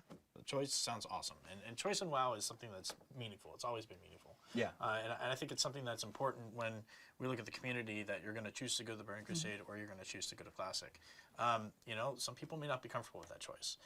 And while we think that choice is important, we also recognize that there are folks that are going to want to play both, right? Like, yeah, see, right here. Maybe you have some stuff left to do in Classic that you wanted, and you want to keep that character in Classic, but you also are interested, that same character wants to raid with your friends. That's exactly CPC. So what does that look like? How do we make that happen? So we're going to actually offer a paid service to let you make a copy of your character. And I know, like, a copy is a big deal. So like you said, like, this is something we don't want to make just an automatic choice for everybody. But I know that for me, it really is going to be like that pull to go to both places. So I want to be able to say, like, you know what, I'm willing to pay some money for this. I want a copy of my character that lives in Classic Era forever, while I also go to Burning Crusade with that with that character. And that way I can stay with my friends who are really excited to go to Karazhan. I'm really excited to go to Karazhan. I want to see my hunter go through Karazhan, but if I'm missing like a couple pieces of my tier 3 set from Naxxramas, I still have an opportunity to go find a new guild there and go through Naxxramas again until I finish that set. We're going to be spending a lot of time communicating these details. So even as much detail as we're giving now, it's very high level. There's going to be a lot more detail to come, so keep an ear out. But with that said, so Pat, when's all this happening? Oh. Soon. Yay! So yeah, this is something that, you know, is important to get. People are still playing through Naxxramas. We want to make sure that they have enough time to do that. But what we are looking at, this will be happening in 2021. For sure, we are committed to doing that. And what we're looking at is starting the beta rather soon. So hopefully that beta will go up and we'll get that running. The community can come and participate, help us out. We'll start to hear some feedback on the things we've talked about today. If there's any adjustments we need to make, we want to make sure we have a long enough beta period for that to happen. And then we'll get that out to the players so you can all enter the dark portal. Yay! Yeah, it's exciting. So any final words? Yeah, I just talked about the beta, and you know, I will say just to the community, you all have been so instrumental in making Classic the success that it has been, and you will be equally instrumental in making the Burning Crusade a tremendous success also. So please get in that beta, play, give us your feedback. We want to hear all about it. So enjoy, welcome, and let's have some fun. Yay! Yeah, and it's been the highlight of my professional career to work on WoW Classic and have the support and love of this community. It is really special to me, and I'm really excited to be sharing this with all of you in the Burning Crusade. Yeah, and for me, I've been playing Classic since it launched, and I wasn't working at Blizzard then, and it's changed my life, obviously. So from me and the entire WoW team, we want to thank you for bringing Azeroth to life for us. So we will definitely be seeing you in game in whatever flavor you choose. And until then, stay classic.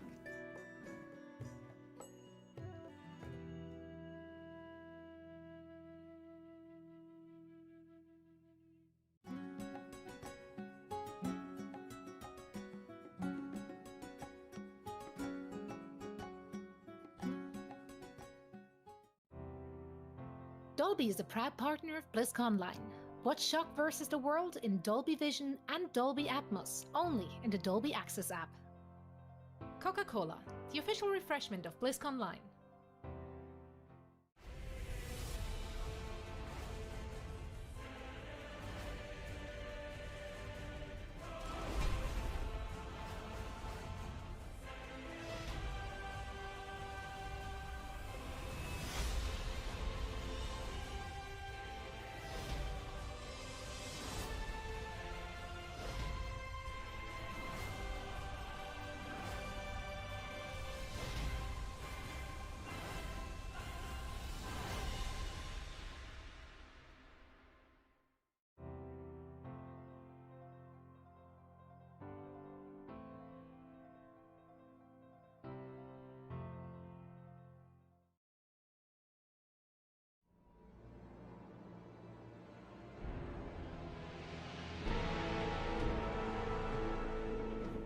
Ever since we announced Diablo 4 at last BlizzCon 2019, We've been sharing updates with you guys through our blog, whether it's items, skills, zones, even user interface updates, and you guys seem to have really enjoyed that. Today, to mark the special occasion of BlizzConline on Blizzard's 30th anniversary, rather than doing a blog, we're actually going to share lots of video, introduce a new class like we saw in opening ceremonies, and also cover some open world topics, including mounts, camps, and PvP. Yeah, this is like the ultimate blog post, right? We get to actually hand deliver it. This is the dream. It's all finally out there, and we can talk about all of it.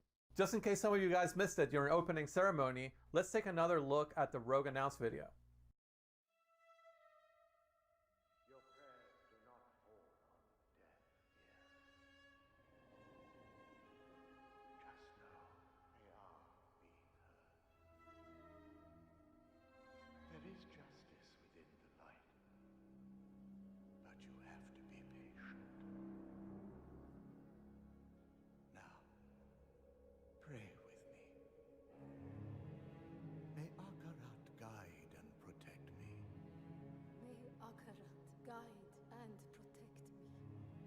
May he shepherd my soul. May he shepherd my soul. And grant it mercy. And grant it mercy. What are you doing here? This is not the time. But this is confession. And I have sinned. I was a thief who stole from those more fortunate. I strayed from your light and found my trade in the shadows. They call it murder. I say, job well done.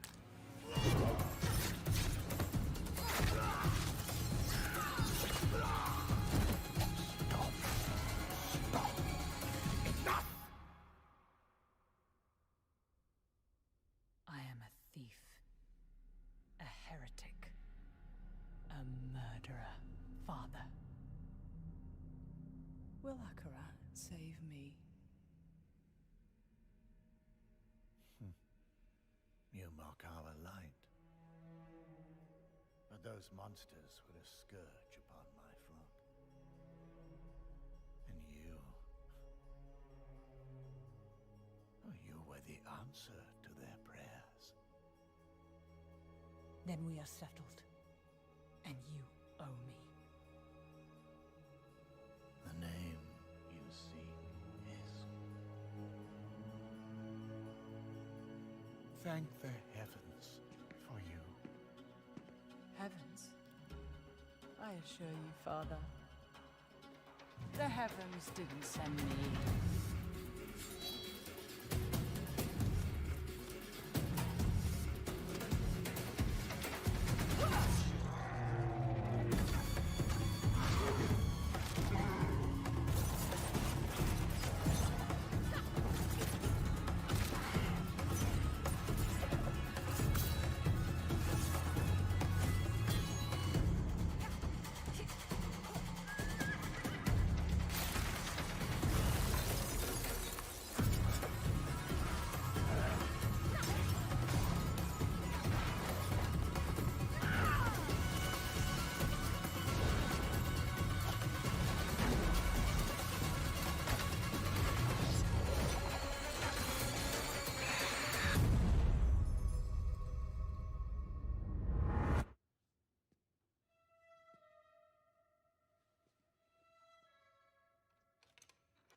Wow, I love that ending. There's two things. There's the rain of arrows off the mount for the win, and then when that guy takes the ear and he stretches it onto that hook right at the end, it's like, oh. That ear box never gets old. You know, I always wonder where all those ears from Diablo 2 when you kill other players went. Now you know there's some creepy guy in a church collecting ears and putting them in a box. Just what we always thought. No spoilers, but we're going to be hearing a little bit more about World PvP a little bit later in the segment, but ears are definitely making a comeback. But let's go back to the class, because there's just nothing more exciting to be able to introduce to a Diablo game than another class for players to check out. Yeah, this is a pretty cool thing. We don't get to do this very often, right? I think it was you that said that, John. There's always room around the campfire. There's always a little room. We had kind of like very core archetypes to begin with.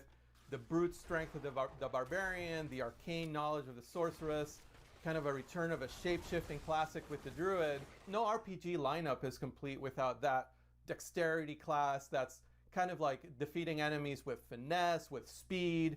And we kept coming back to just the idea of bringing it to the kind of the godfather of all dexterity-based archetypes, the rogue that we saw in Diablo 1.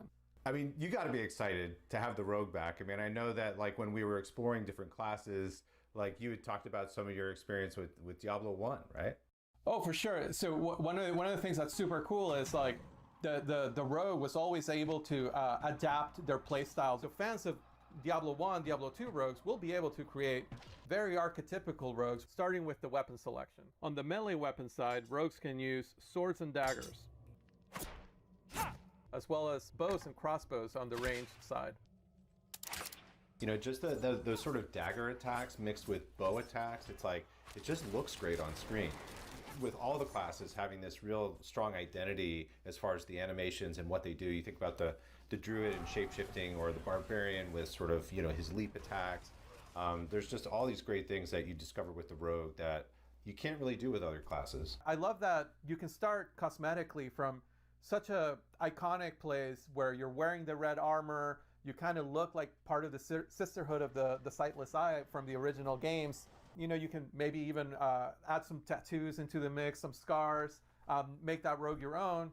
Or if your fantasy of the rogue is a more traditional RPG outlaw, you're definitely able to create that and put on your kind of hood and half mask and be more of a shadowy character. Yeah, and the character customization, you kind of mentioned it, being able to craft that, you know, that the class of your dreams or your nightmares. It was a feature that I was honestly super nervous about when we started, because we've never had this in a Diablo game, but seeing where it is now, it's one of those things that like I'm super excited about with where we're at. There's just a lot of creativity and fun looks, and you can be that you know, tattooed criminal outlaw, or you can be a more noble looking kind of, you know, sort of like thief with good morals.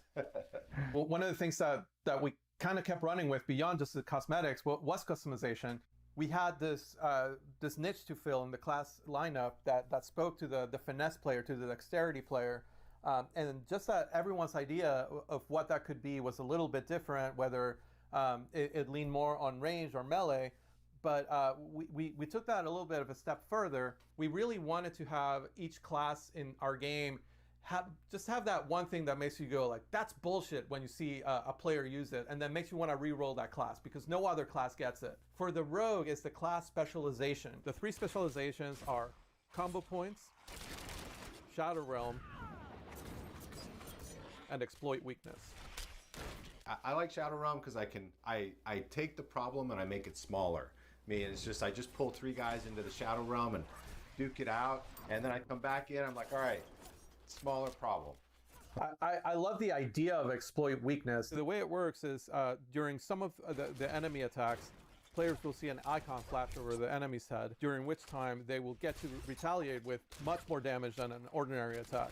If you're quick on the draw, this is the specialization for you. I'm just like a little bit skill capped there, and you know, like every time I try to make it work, I'm just a little bit shy of the skill level that's required for that. It's almost like you're a surgeon, and it requires a really strong ability to assess what's happening all around you. My personal favorite is the combo point specialization. As you might expect, this ability lets you build multiple combo points, which enhance your spender's effectiveness in combat. It basically, you just like get into this rhythm of combat of like 3 builders to a spender, lets you build up to these big moments. It almost makes like a rhythm game out of combat, which I really enjoy. And the way the class specializations work is you will work with one of the world groups of rogues around the world in Sanctuary that you will find and do class-specific quests that no other class can do. Whether it's the Sisterhood of the Sightless Eye, the remnants of that order that you choose to work with, or the mercenaries of Kyrgyzstan, or the outlaw smugglers of the swamps of Hawazar, depending maybe on what speaks to your class fantasy, or depending on which specialization speaks to you or you find more powerful, you'll be able to complete that quest line and then activate that specialization, which then you can mix and match with any of the playstyles. So you could be a combo points, ranged, or melee player, but you could also be an exploit weakness, range, or melee, or hybrid player. It just gives the class such huge variety in builds and playstyles. I love how that ties into the open world aspect. The ability to go to Kyrgyzstan or Hawazar and get these special quests that only the rogue can get. That touches on one of the things that I love that we've done, which is like connecting the weapons and equipment to regions. When you're exploring the world and you pick up a sword in Kyrgyzstan, it's a scimitar, right? If you're up in Skazglan, which is up in the north, it's more of like a broadsword. It's this sort of like this, it's a subtle thing, but I think it really, different armors that you get in different regions look like they're from the place. And so giving that sense of place in the world is something that I every time I play the game, I feel it, I see it in just like subtle ways, and just really enhances the overall sense of immersion and experience. And I just want to see what's around the corner. The weapons are also like, going back all the way to Diablo 2, just such an integral part of the class, and the ability to augment your weapon through magic, through enhancements, is just something that really spoke to us when we try to tap into the core of the class. Going back to those mercenaries that you could hire, it was always kind of cool to see what kind of special arrow shot they would come with. And it's something we paid homage to with the imbue system. All the way from directly elemental imbues like the frost imbue, which feels a lot like the ice arrows that the D2 mercenaries used to shoot, all the way to we expanded it to feel a little grittier, a little darker, into things like poison imbue and shadow imbue. Just the ability to take any sort of attack and kind of mix and match with those imbues. Once that kind of clicked for me that I could take any ability and imbue it with either of those elements. Rain of Arrows with frost and Rain of Arrows with acid is completely different, right? Like you're essentially freezing the battlefield, and then I just love poison imbue because of the gruesome deaths that all the monsters experience. And we've had a ton of fun making that art, so it's always fun to kind of see just to feel the goatmen melt into nothing. You just kill everything on the screen in a gory mess, which I never really gets old. It's a really flexible way to take a build that you're already comfortable with, that you already like. Say you're really comfortable with Flurry and Shadow Step as kind of your melee skills, and you find yourself needing more crowd control. Without changing your playstyle, you can just add the Frost Imbue to your bar, and now you're able to use those same abilities to slow down enemies or build up to a full freeze. Yeah, and Frost Imbue plays pretty well with group play as well, right? Where I can freeze an enemy and somebody else can blow it up. Or also the way that chills work in the game, they build up to a full freeze. So if your best buddy is a sorceress player, your chill spells and your Frost Imbue chills will actually build up faster than if you were using a single player. So just ask to open with Blizzard before you Frost Imbue, and you'll basically be freezing enemies twice as fast, which is super awesome synergy. So the last thing that's worth spending some time talking about the rogue is like how mobile the class is, just how able the class is to kind of close the gap between themselves and the enemy. Even while they're mounted, you might find yourself, a full screen away and just dismounting into a rain of arrows, closing the rest of that gap with maybe like a dash, and then getting back out of there, dropping some caltrops. They can basically control the fluid motion of combat in a way that no other class can. That's something that beyond all of the other customization options that you have, whether it's the playstyle, whether it's the range at which you engage with enemies, whether it's the cosmetics, just the sheer mobility of the class lets you just adapt to the situations. Even when you would have totally been toast as another class, a room full of elites, you're able to use offensive abilities in creative ways. Abilities like Shadow Step, right? Like abilities like Shadow Realm, abilities like Dash. So you're able to kind of like use them to your advantage in a way that gets you out of a very dangerous situation by picking that one lone skeleton archer that maybe is not surrounded by everything else. You can shadow step there, get out of the way, and live to fight another day, which just feels like such a rogue thing to do. When I play the rogue, I really do feel like surgical precision. I really feel like I can move through the whole screen without. It feels kind of effortless, and almost sometimes a little unfair. It's like when I go into Shadow Realm and I'm dashing, I'm like, am I cheating? Did I just break the game? And we'll hear more about PvP in a little bit, but I just couldn't go without mentioning that some of our most feared PvP players on the team play rogue, and just the way they're able to surprise you. You might be with a group of friends, and just that mobility lets them go to the middle of the group, unleash a rain of arrows that's frost imbued, and before you know it, you're all frozen. And looking at a rogue while you're frozen, let me tell you, there are fewer scarier things in our game right now than that. So Luis, this was this was like the ultimate blog post. This has been a lot of fun getting to share a new addition to the campfire. And of course, there's probably going to be more in the future, right? We always say there's a little bit more room around that campfire. That's right. And that pretty much wraps it up for the Rogue. So why don't we go to Joe and Karina and learn a little bit more about those open world features that we promised. Well, thank you to Luis and John for introducing the Rogue, which I'm really excited that we finally got a chance to talk about and announce to the community. And we're here today to talk to you about Diablo 4 and the open world. Now, I think maybe the best way to start this conversation, Karina, would be just for me to ask you, what are you most excited about what we're adding in Diablo 4 for the open world? What feature, what mechanic, what are you most excited to talk about first? I am really excited about just exploring the world. I am a huge completist naturally, that's the way I play, and I love exploring and looking around every single nook and cranny. The more this game has been growing, particularly since last at BlizzCon, the more fun I am having just riding around the open world on my mount and exploring everything I possibly can. Yeah, it's really fun, I think, now that we've kind of taken Sanctuary and just made it so much larger when you're playing through the game.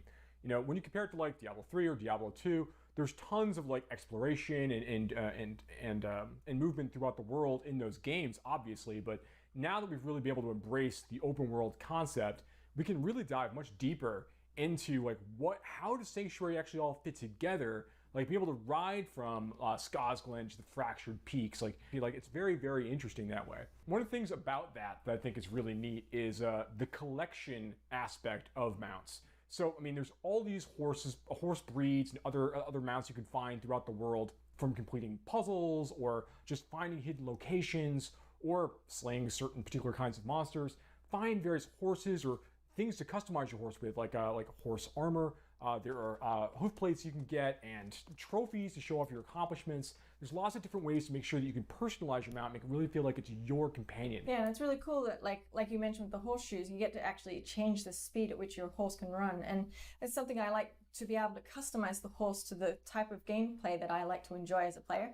And it's really, really fun. I like the amount of variety that you give us. And there's more to mounts than just that as well. So one thing we know we didn't want to do with mounts in Diablo 4 is we didn't want to have jousting, this idea of fighting from horseback. It's not really the Diablo experience, right? Yeah, that's something I'm super excited for.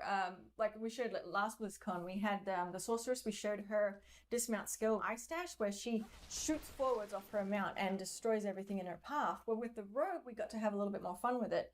And the animation department has done a fantastic job of having her leap up into the air and fire down the rain of arrows that destroys everything.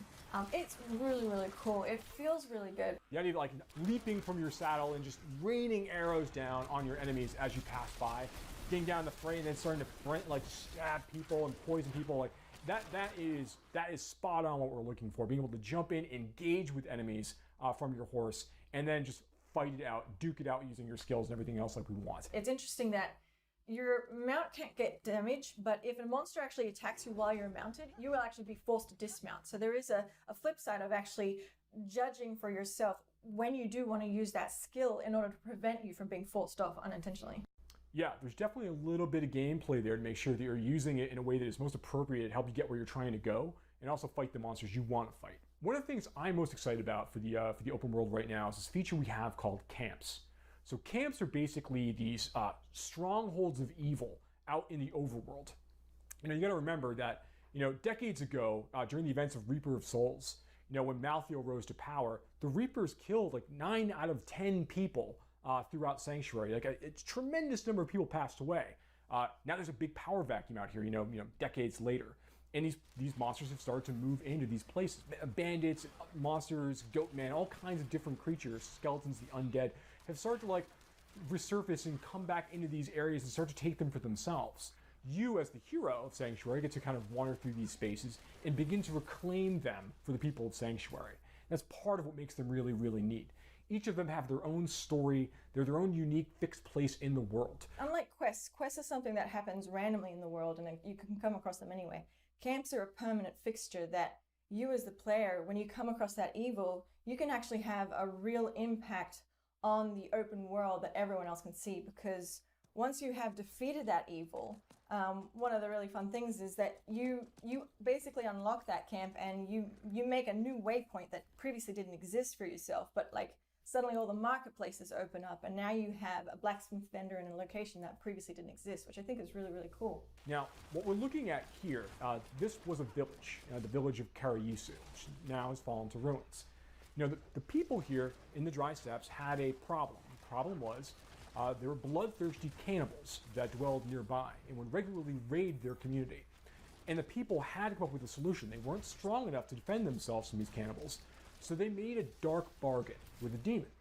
And they were able to gather enough power to push these cannibals out and protect their community, but not without great cost, as we can see here. You're kind of helping resettle parts of Sanctuary in many ways when you take these camps back from the enemy. Vendors will come back, and now suddenly there might be like new quest givers, new stories that need to be told.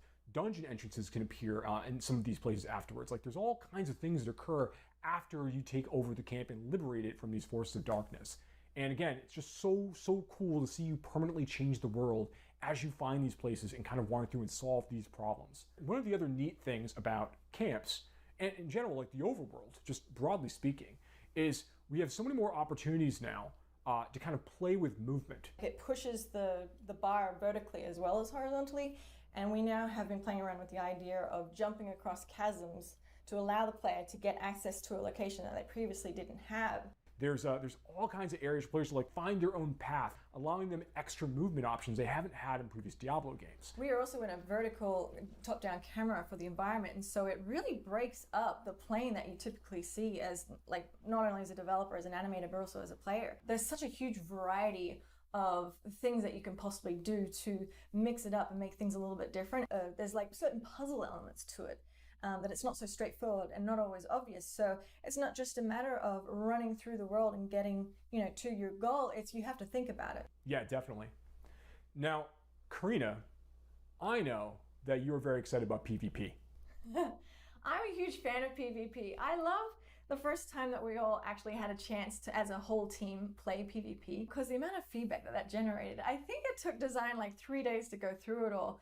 And what that showed me is that I find everyone they either love it or they hate it. And I personally love it. I really enjoy it. So the way that PvP works is that the hatred of Mephisto has been bubbling up from hell and has created these areas in the open world that you can freely walk into that kind of consumes you and makes you turn against your fellow players. PvP, even in these areas, these fields of hatred, right?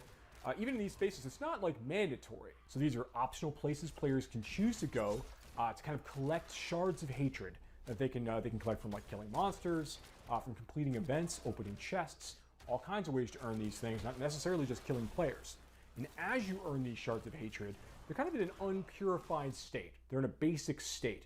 You need to bring them to a purification event in order to turn them into a currency that you can then use in the nearby like small encampments around the fields of hatred. And what's really neat about that is that when you're trying to purify these things, that's when everybody nearby finds out and hears like, oh, okay, well, someone's actually trying to complete a purification ritual. We need to go and kill those players and take all of their shards before they finish. But once you purify them, they're yours. You can't lose them. But before they're purified, they're free game. Yeah, I think it's really important to note that, like, even if you don't want to engage with other PvP players, you can actually explore those areas and collect the shards of hatred from specifically monsters, but the second you need to then turn them in and purify them into a currency where you can spend them on gear, trophies, and other content, you actually are hostile yourself and actually can be attacked during that single moment. But I think that really creates a lot of opportunity for you to team up with friends for just that one little moment in order to gain the reward that you spent so much time collecting. So you called out earlier that the shards of hatred are used for like some of the vendors you can find in the fields of hatred. There are some special vendors that only kind of arrive in these areas. They'll have special costumes or new mounts and weapons and things along those lines. Nothing that's like strictly more powerful than stuff you can get in other parts of the game, but stuff that really like speaks to your desire as a PvP player. And I think one of the things that's really kind of neat about the system in general is that as a player, if you choose to go hostile, betray other players that are near you, try to get as many shards of hatred as you can, you're going to slowly begin to kind of like infuse yourself with that same curse of Mephisto. And you're going to become a vessel of hatred. Now, once you do that, everyone within a very large radius of you is going to be able to see you as a threat on the map. And they're going to get a bonus for killing you. So when that occurs, you have a set amount of time you need to survive. And if you're able to do that without running away or jumping in a town portal and trying to escape, if you're able to do that and finish that period and manage to escape or defeat your people who are coming to try to destroy you, you're going to get a really big bonus at the end. And that's been really, really exciting to watch in our playtests already as people are like kind of wrestling for this status and then trying to defend it once they actually achieve it. Yeah, and there's also the ears that you get to collect as a trophy. It harkens back to D2, where I think you could sell the ears for 1 gold. I don't know if we're going to be doing that. I know we were playing around with them as a currency at one point, but I think right now it's just a cool trophy that you get to collect and show off. Yeah, right now, very, very cool trophy. The thing was really neat about the Diablo 2 ears, like you could fill up your whole inventory with them, obviously, but being able to see like the people that you took the ears from, like seeing their character names on there was always like the interesting, fun part. Kind of like proof, like yeah, I got that person that time, right? So we want to make sure that we embrace that aspect of it. That's the important part for us. I think that's going to be a really, really great callback to Diablo 2 PvP. Right, yeah. So I love where PvP is going, and I love that it is such it's only one part of how large and open the world is, and really harkens back to the adventure in me when I play the game. How do you feel? I'm super excited as well. I mean, there's so much to look forward to in Diablo 4 right now. Like what we talked about today just scratches the surface. In general, as a Diablo fan, there's a lot to be looking forward to in the franchise in the future. Thank you so much for watching today. We look forward to speaking to you more about this game and others in the future.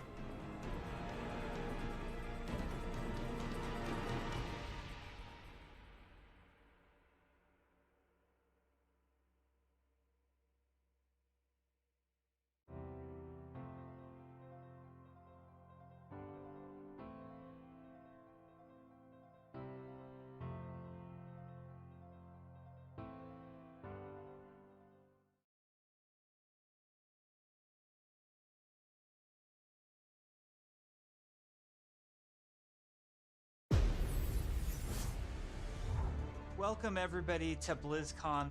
We know that you all want to hear more about Overwatch 2. Allow us to invite you behind the scenes to explain more of what we're doing and why. Everybody, please hit record. Fingers crossed. We lost Scott. It's off to a good start. This is going great. We've been assembling one of the best teams that I have ever worked with. I'm nervous. And I'm so proud of the progress that we have made together. We really liked the stylized drop down. Imagine that it's coming forward, boom, boom, this starts to spin. The scale and the scope of this game have meant that we've needed to grow substantially. We have to... Sorry. Let me start over. Overall, I think we've done incredibly well as a team moving to work from home. Oh, shadow play. There have definitely been challenges, but the team is really putting everything we've got behind this game. To me, it's the next big step in the Overwatch universe. New heroes, game modes, major story beats. With competitive and PvE, I see Overwatch 2 as the Overwatch for all of my friends. You know, we're always inspired by what story and franchise development does with the animated shorts. We really wanted to bring that cinematic experience into the game. You can invest in your heroes and grow them over time. I'm super geeked out about Overwatch 2. I can't wait for people to play this game. It just gets better and better. There are some things that we just can't do without a sequel. So thank you so much for your patience so far, and I hope you enjoyed this behind-the-scenes look at Overwatch 2.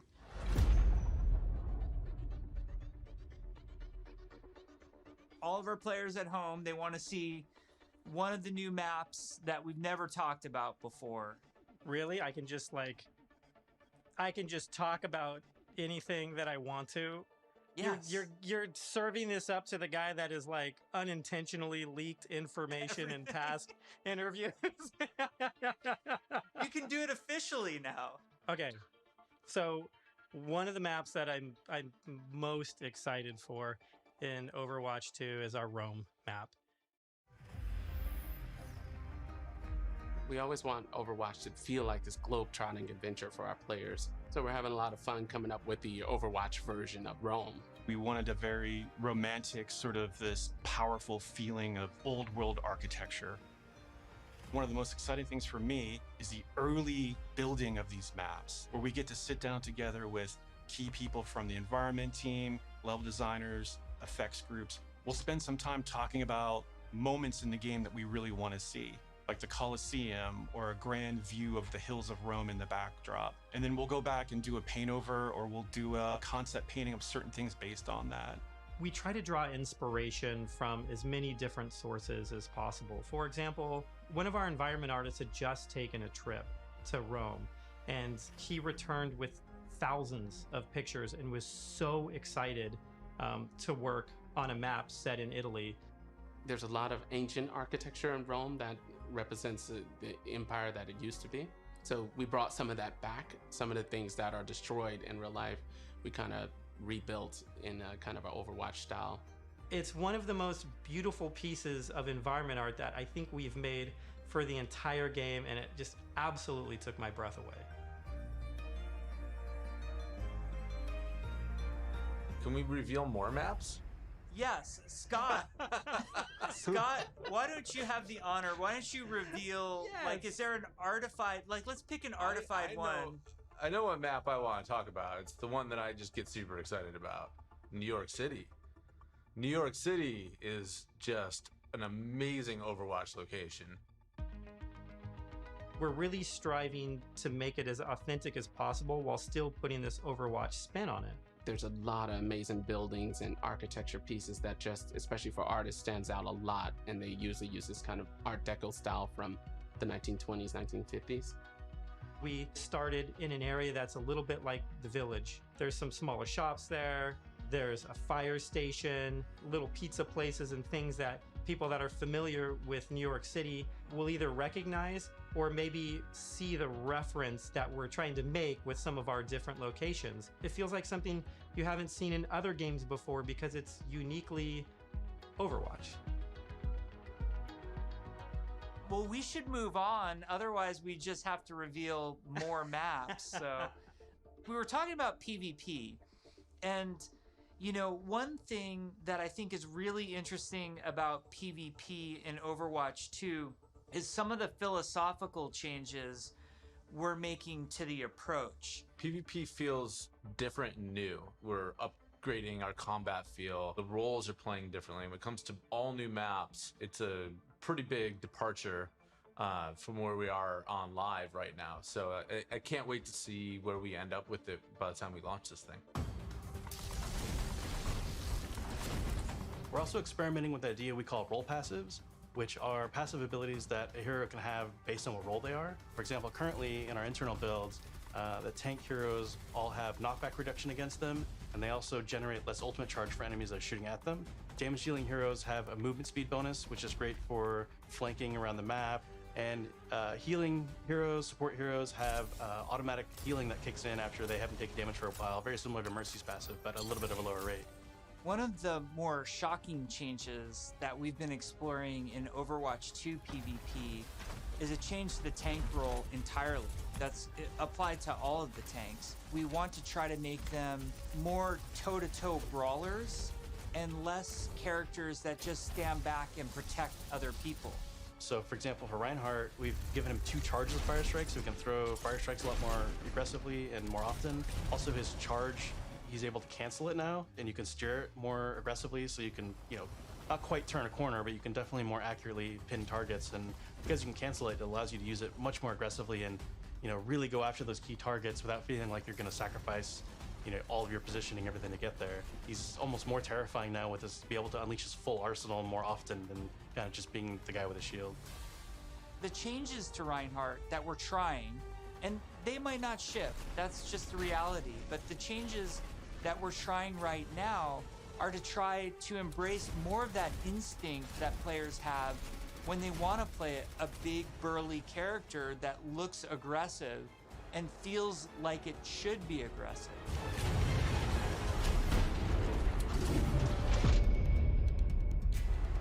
Shortly after BlizzCon, we spun up this group, our combat field group, to really just work on what happens when a player holds the trigger. We're putting a ton of effort into looking at all of our characters and trying to give them even a more visceral weapon feel. From sound to VFX to animation to the design of these units, all new sounds for a lot of our weapons in the game, and a whole new sound system that's driving it. And we didn't just level up a unit, we leveled up the rest of the game. When we first started working on Overwatch, you know, we spent quite a bit of time working on gunfire sounds and just general combat feel to make it feel really awesome. We're revisiting pretty much everything. Nothing's off the table, so we're looking at even kind of small things such as quick melee attacks that every hero has. So they have kind of new audio pass and a new kind of feel and visual effect when you hit things. One of the bigger efforts we're undertaking for Overwatch 2 is what we're calling our Weapon 2.0 Sound Pass. What this is a big overhaul to the weapon systems in the game. That means the way the gun feels in your hands. You could feel the ammo running out as you're getting lower on the clip. We've really tried to amplify those sounds to better encapsulate the gameplay and the gunplay that comes with Overwatch 2. Another key for the weapons was getting them to feel like they're in the environment. This meant working with convolution reverb. It's a new system that we've implemented into Overwatch. It's a way that we can capture the acoustics of an environment and transport it onto the sounds that we're using. So we went and captured tales of guns in different environments through our weapon shoots.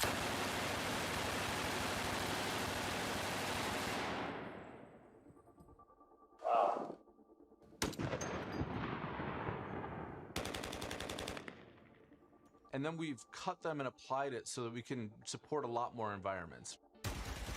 Now we're supporting outdoor, urban outdoor, warehouse tales, tight tunnels, small rooms, and it gives a lot more presence to the weapons and the way that they react in the world. The shooter genre has evolved a lot since Overwatch 1 came out. On top of that, I think we really want to push the visceral nature of how we do combat. So we focused a lot, not just on the wonderful sound effects, but also with how the gun moves as you shoot. You know, so you can really feel every single shot leaving the chamber. And there's a lot of subtle little tweaks we have to do on the gameplay engineering side to make that feel really visceral. Everything from making sure that the camera shakes are crisp, making sure that if you get shot, you know exactly these tight indicators show up on the outside of your reticle. All these things play into making the game feel not just tight and responsive, but also modern and up to date. Take 76, for example. What we wanted to do in Overwatch 2 with his weapon was make it really feel incredibly powerful, and that happens with a bunch of different elements that mix together. But it really feels like the gun is almost just outside of your control. A lot of that comes down to this camera shake technology, where every time you fire the weapon, you want to feel like it's running through your entire body, and the camera shake gives that extra bite to every single shot out of the chamber. It makes him feel really great. You guys got a sneak peek of Sojourn from last BlizzCon. She's been under development for quite a while, and she's actually quickly at this point become a lot of people's favorites in-house. When we look back at Overwatch when it was originally created, there was a lot of heroes that were made from a gameplay standpoint kind of surrounding a weapon type. For example, Pharah was based on a rocket launcher hero. Widowmaker is clearly like kind of the sniper. We thought there was a weapon that was kind of missing that would be a lot of fun to play with, and that's a railgun. It's so much fun in the playtest to have this really powerful shot that can, you know, rip through enemies if you really are accurate with it. And she's all about that aim skill. So if you got that aim skill, you'll love her. We're still exploring new game modes, and we're also reevaluating older game modes that people are more critical of. You know, we're of the mindset maybe 2CP doesn't exist in Overwatch 2, and maybe there's a new cool game mode that replaces it. We really want Overwatch 2 to feel like the next evolution, a true sequel to the first game, not an add-on. It's not a small part. It's not an extension of the original game. This is an evolution and a replacement to the original game, and I think it's exciting. Hero missions are probably one of the things that's the hardest to wrap your head around if you've never played one of them. The goal around hero missions is for these to be this co-op PvE experience. I personally only play competitive mode. Like, I'm all about that competition. And I have friends that they don't want to do that at all. So I'm really looking forward to a game that I can play hours and hours with my friends who aren't in competitive, and it's also something that I'm interested in. Hero missions are the content that people are playing as they are leveling up their heroes. And so for a system like this to really sing, you need a lot of missions. We don't want players to feel like they're just in this grind to get to the top. And there's a lot of really, really good back-end technology that we're exploring so that the heroes are constantly bringing their personality and some light story to these hero missions as well. The goal is to make as many as possible, hundreds of hero missions. We've explored a lot of different ways of getting to that much content. So have like different sets of enemy units that people will be fighting against, and there's different hero mission types. At the same time, hero missions can take place in all of the multiplayer maps that we've done, and we're also adding new spaces onto some of these maps. It's a huge challenge for the art team. We take maps that a lot of people love and recognize, and we have to add a lot more art and level design to it. In this one hero mission playtest, we came up to an area in King's Row that usually has a gate on it. Suddenly that gate opened and I saw a new area of King's Row that I had never seen before. You may be playing a payload game type, and the payload may decide to take this new route instead of going the usual route. That was really, really cool. It was like this eye-opening special moment. Lan, our lead tech artist on the environment side, very early on her own free time, made a prototype of a sandstorm on the Temple of Anubis map. And at the time, we didn't know what we wanted to do with that, but it looked awesome. We looked at it and went, oh my God, we absolutely have to do this. So we put some new technology in place that allows us to do this dynamically. You start the mission off, clear day. Midway through the mission, suddenly this sandstorm or heavy weather would show up. It made the world just feel so much more alive. There's a sunset, daytime, nighttime, but depending on where you are in the world, these look different. California or Hollywood would have what we call a California sun. In New Bonnie, there's a great African sun that happens there. You start to get a sense of space and mood. This is what really brings the levels to life. For me, the dynamic world's exciting. Just seeing these dramatic landscapes, the wind and the atmosphere blowing by. It's a much more cinematic experience for the player. Before you start a mission, you look at a map. It's nighttime in Necropolis, or there's a sandstorm in Necropolis. Players can make some comp choices based on knowing this information. Characters like Hanzo or Widowmaker start to be a little more valuable because they have abilities that allow them to see through the sand more clearly. Are we going to talk about any of the types of objectives in hero missions? Yeah, let's talk about the objectives. Players are being asked to do different things from one hero mission to the next so that they all feel really fresh to the player. For example, we have Gather and Return, where you're trying to go and grab these different canisters to kind of safeguard them so they don't go off and affect the population in a negative way. It creates this really cool tension in the world where on the one hand, you're trying to split up and go grab all these canisters to be as efficient as possible. But at the same time, now you're having these sort of special enemy units spawn that are really difficult. And if you kind of get caught by yourself, it turns into a pretty bad situation really quickly. And it feels extremely cooperative and like a very different way to interact with the Overwatch universe. We're experimenting with all sorts of ideas, and just internally we have names like Wall of Death, scavenger hunt and kill quests and all these new mechanics and enemies for people to experience. Players will be able to jump in night after night, play different hero missions, and then work through the progression system, leveling up their heroes.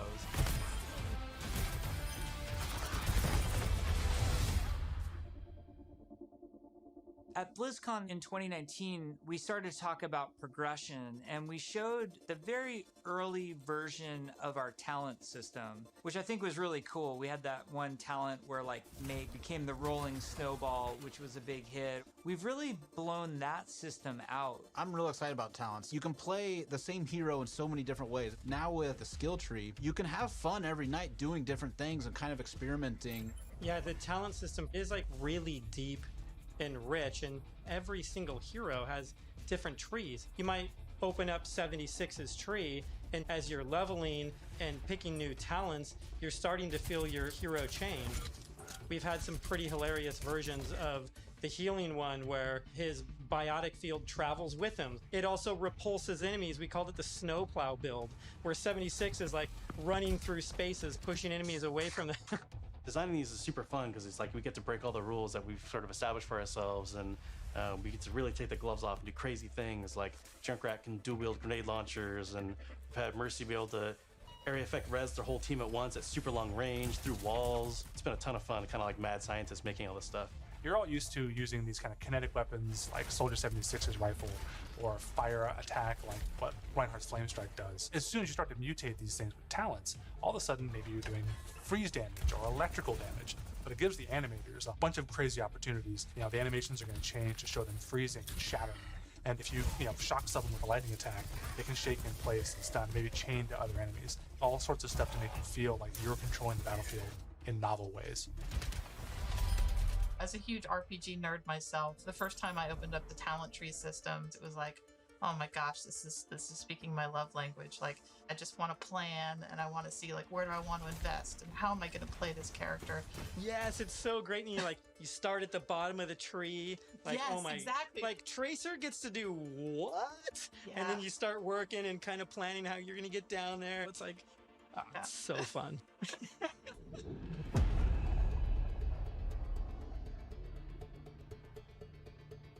When we look back at BlizzCon 2019 and we talk about some of the criticisms that we had, one of them as a development team that we felt was that the combat was just not engaging enough. So the fact that our combat wasn't highly engaging to us as players meant that we had a problem with the enemy units and that they just weren't feeling interesting enough. Just because we show something to the public, it doesn't mean that that is what it's going to be. If we make discoveries where things aren't working how we want, they're not reading how we want, they're not fun enough, we're totally down to reinvestigate, reiterate, and just really find ways to level kind of all aspects of things until they feel good. I would say a major focus of all of 2020 was to make the null sector enemy units more engaging. And some of this was adding new units and evolving other units that we had. Interesting combat for us is varied combat for us. So sometimes we're going to ask you to protect something in Overwatch 2. Sometimes we're just going to ask you to get someplace. Sometimes we might ask you to escort something across a map while it's being attacked. And so it's a different type of spawning, and it's a different type of units that are in there, and it's a simpler objective. There's a lot of units Aaron is talking about. Lots of different units, lots of different types. They serve different purposes. You do different things to them. It's really going to help a lot of us find the fun and make sure that Overwatch 2 is a blast. One of those sets of enemies is what we internally call objective units. And they're typically units that don't even attack players. The simplest version would be something like the Breacher. It's two legs with this huge bomb on its back. It was built to do one thing, slowly and methodically march towards its objective, and then it transforms, and the bomb opens up like a flower. It starts spinning and charging up, and you hear this awesome sound, and you know you have a little bit of time before it's going to explode, and you have to take it out.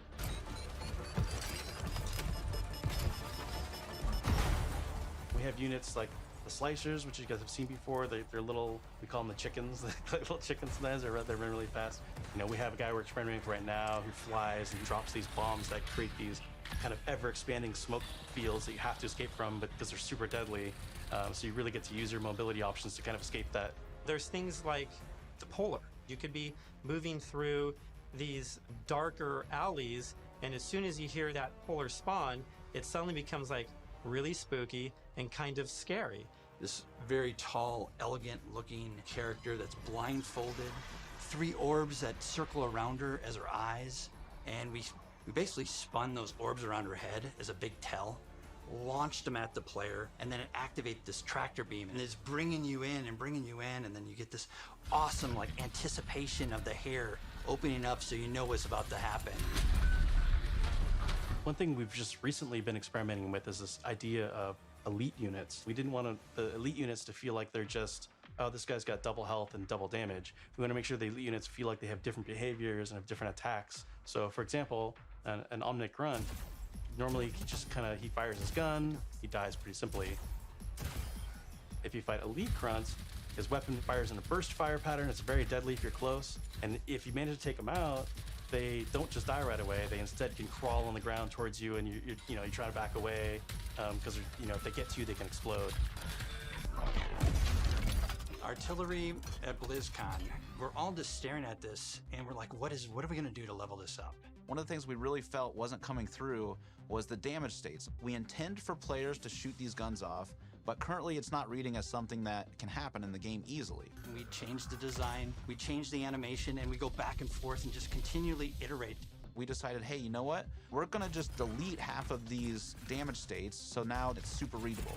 From an animation standpoint, we decided on spinning barrel version. Just did this really nice kickback. The tip of the barrel opens up when it's about to fire and shifts into place and boom! It's really amazing to be fighting an artillery unit and you can see the guns on the side, and as you're shooting the guns, they're actually visibly taking damage, and then you can blow them off and it reacts and kind of stumbles to the side, and it really makes you feel like you're there, and it's super fun. In a lot of the stuff we've showed so far, you're fighting null sector. These are evil killing machines intent on marching you down. The way you're going to stop them is by shooting them, and we want to make sure that feels responsive and visceral. Really making sure that when they take a hit, it feels like their whole body has been punched, almost like hit by a truck. That's what really sells this fantasy that you're playing these superheroes. One of the cool pieces of technology that we created was what we call chain hit reactions.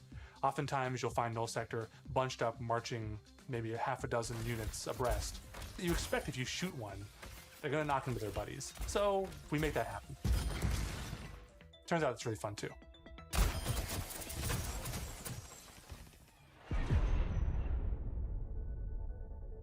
One of the things that we showed last year at BlizzCon was the new looks for our heroes. The theory kind of going in was like, you want to preserve the essence of your hero, but also kind of show that that heroes evolved and kind of changed and moved forward. So we have a lot more new looks. So I'm excited to see how players and fans react to all of the ones that we've done so far. Maybe we'll share some of those new looks today, which would be cool.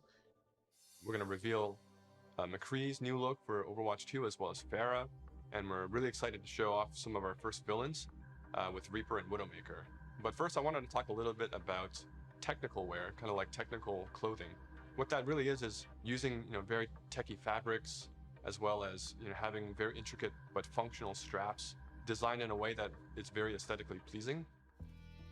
With McCree, we took a couple of different approaches. He's got this classic cowboy look that it's really hard to mess with, because if you try to make him too sophisticated or too techy, it might not feel right for the character. But as a concept artist, you always want to change things around and try different shapes and silhouettes. So we did identify as red serape as the main thing for McCree. We also tried a couple different things with McCree's cowboy hat. We didn't really want to mess with that too much because that's a very iconic part of him. So that's another piece that we kept. We tried some retro cowboy looks that mixed in some tech here and there. Some that were a little bit more techy than others, some that were a little bit more classic cowboy. We gave him a little bit of a longer beard, and it really gives him a nice kind of like a more aged look. What's different about Pharah than some of our other heroes is Pharah's completely covered in armor. We didn't want to change her silhouette too much. It was more about experimenting on different colors. So it felt really appropriate for her to be the one to harken back to those original Overwatch colors of white and blue. One of the things that we wanted to update on Farah was her visor. Instead of being completely opaque and reflective, we tried a little bit more of a transparent approach, and being able to see through it a little bit now allows us to see some more of her emotions. Reaper was actually the ones I was very excited to work on because I could see a lot of potential in how we can integrate his cloak and his cowl and his armor, and how we can make all those shapes really sing within that classic, Reaper silhouette. We tried a couple takes with the first pass, like the completely silver arms, more layers to his jacket. Reaper's mask is obviously pretty sacred to us, but the thing you'll notice immediately is that it's now completely silver. Instead of the bone white, he's got this almost like deadly edgy silver that just gives him that classic Reaper look. With Widowmaker, we started with the idea stage, exploring a breadth of ideas. We tried things like a more insectoid approach, treasure hunter. One of them made her feel like a classic Bond villain, so we kind of steered it back towards one of the more cyberpunk looking ones, almost like a futuristic femme fatale, which is basically what Widowmaker is, but she even feels more upgraded. So I'm super glad that we went down this route. We played with different hairstyles too. Widowmaker has the really long ponytail that's really a key part of her look. And we really liked the hairstyle on one of the designs that was more of a braid, and it was really interesting look that also preserves Widowmaker's original silhouette with that long ponytail. We've been working a lot with our domino engine and making our cloth look better. Now that we have this cloth tech, we're going to be able to make some really cool, unique silhouettes that will help them stand out from other heroes. We put a lot of time and effort into our face rig, and what I mean by that is we're gonna be able to get really close to these characters, and it's gonna feel really cool. It is absolutely worth the time and the effort to invest in the technology, and that way we can make these characters do more things that we haven't really been able to do before. It's been super exciting working on the new looks for Overwatch 2, and it's just been so inspiring to watch the team try things that we've never tried before, and I just can't wait to show up more in the future. Overwatch 2 is probably the largest opportunity we've had since the inception of the franchise to really expand what Overwatch even means to our players. In 0 Hour, we saw that some of the heroes got back together, but we're also seeing that there seems to be a second huge Omnic uprising. We're gonna learn who's behind that uprising, why that's happening, how globally spread is it. The story and franchise development group, they were really the torchbearers of what the big story is that we were going to tell for this game. We have a lot of interaction with them. They're working on in-game cinematic intros and outros for every one of our story missions. It's been really great to see this collaboration grow and develop. The story is just a little more integrated into our missions than it ever really has been before. All the available heroes get dialogue for a given mission. We have NPCs, we have multiple hero choices. We have all sorts of events that are happening that are driving players to interact with each other or parts of the environment or other characters. The world of Overwatch is this bright, shiny future. So how do you take that bright, shiny future and create conflict in it? How dark can the world of Overwatch go? The different challenges that these characters are going to have to overcome in Overwatch 2 are things that they haven't ever dealt with before or dealt with on this scale. So what we had to do was literally strip it down to those bare bones of where are these characters in their lives. Overwatch has been disbanded, and now there's a situation where the world's in trouble again, and the world needs the heroes again, but they're not allowed to be doing what they were supposed to be doing. We started to book these off-site locations so we could brainstorm over and over different versions of what the Overwatch 2 story campaign could be. And we basically had these whiteboards that we were carting around everywhere. The room was filled with whiteboards, and we would just write every day story beats with the characters and who was doing what and where, and oh my gosh, we forgot this character. We had these giant sticky notes, and each one of them would be a mission with a bunch of notes on it. You know, somebody say, well, what if we moved Rio to the end, and they'd physically grab it off the wall and stick it on the end. And we did this for a while, you know, until we all felt that it was pretty close to what we wanted. Then we could send it to our writers' rooms. The writers' rooms then had a much clearer direction of where we wanted this process to go. Ultimately, we come up with something that we think is right for the game, And then we pitch it back to the game team and they point out everything that we missed. And that allows us to actually back up and go and make it right and make it better. Because the scale of this story is so huge, it takes place over the whole world basically. It just requires a constant iteration, constant refinement to make the story as best as we can make it. From writing, we go to storyboards. The storyboards get crafted with the edit. From there, it'll go to a previs department where they'll start to flesh it out in 3D. Once we've kind of figured out our camera work and our cinematography, that'll then go to the animation department. And then we end up going right into the game engine. One of our challenges was to figure out how to integrate this story and this narrative with the gameplay. So if the intro cinematic ends with this huge battle, this huge war, when you get into the game, it has to mesh and feel the exact same way and blend together. We really are also trying to get the music to be equally as consistent from in-game cinematics straight through to the mission. Adam Burgess, our lead composer, has been working with the IGC team, with the game team, developing themes for all of the heroes, all of the locations.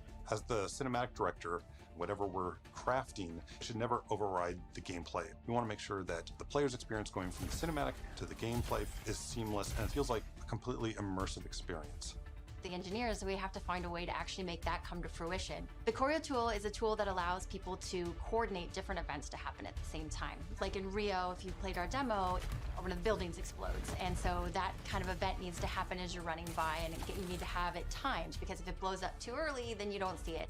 It allows story moments in missions that interact with the environment, that interact with our characters. The new tech and new abilities that we have now are allowing us to push our storytelling farther than we could have previously. What's also really powerful about choreo is that, you know, if somebody has an idea, they can mock things up really quickly. We got to show the Widowmaker making this awesome introduction. And Casey was able to quickly put a really rough prototype in choreo.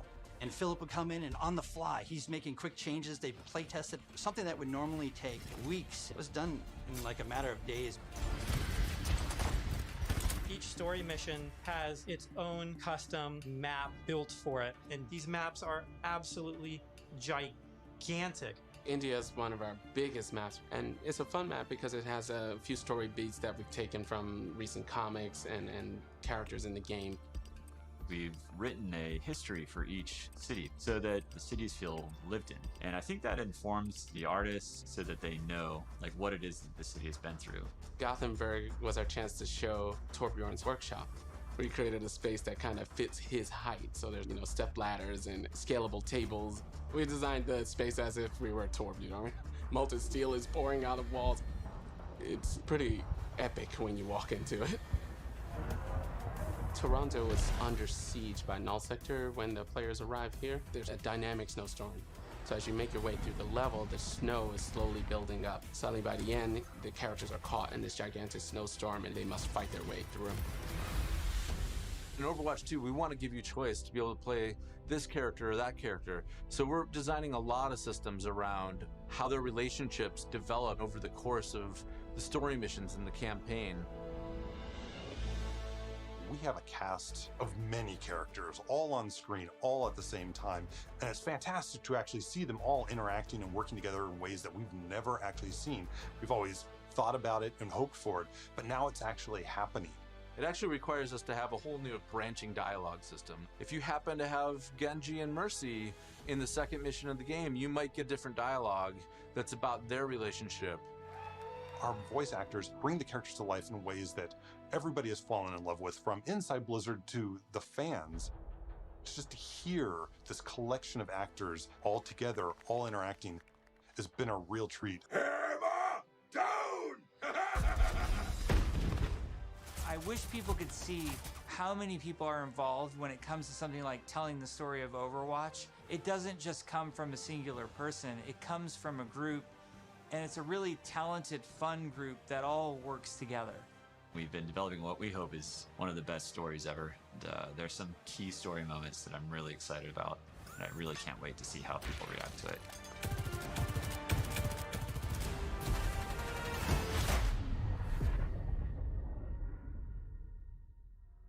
We've been talking about the game, about this universe. I know you all love it so much.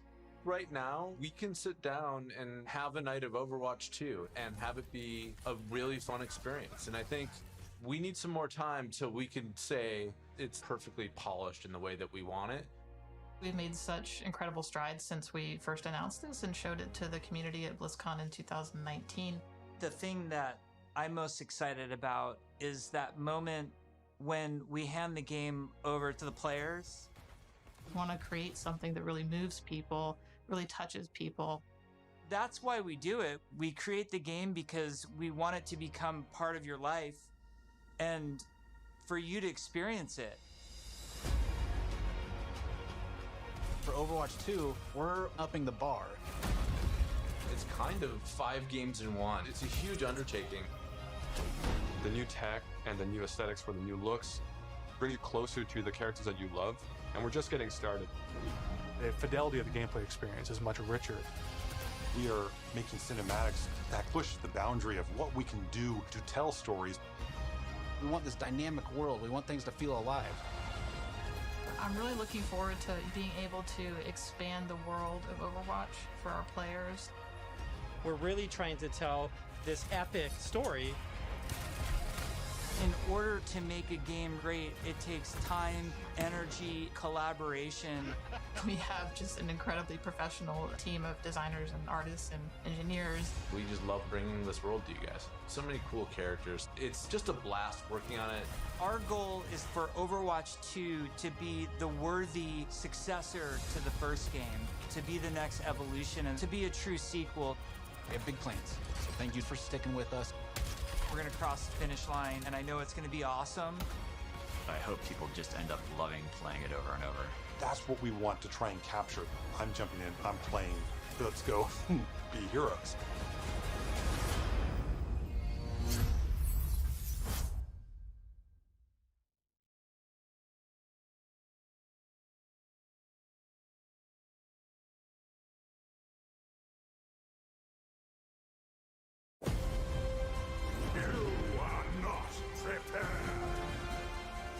It has begun.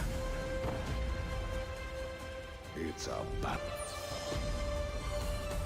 Let's get you back in the fight. Today is a special day. We shall stand together. Are you with me?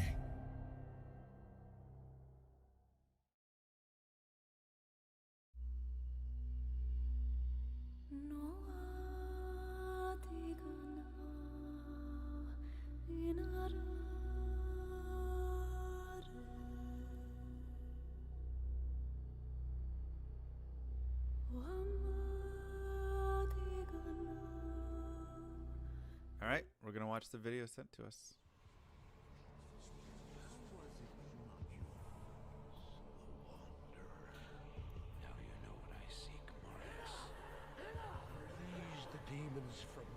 Wait, we got Kane back? Oh, it's 2. It's 2. It's Diablo 2 remastered. It's Diablo 2 remastered. Come on. Come on. Show it to me. Though this be our darkest hours, it may yet There we be go. your greatest moment. I knew it was there somewhere. Somewhere out there I knew. Somewhere out there. Yo, sick. Ooh, love the campfire. Oh, that multi-shot looks awesome. Wow.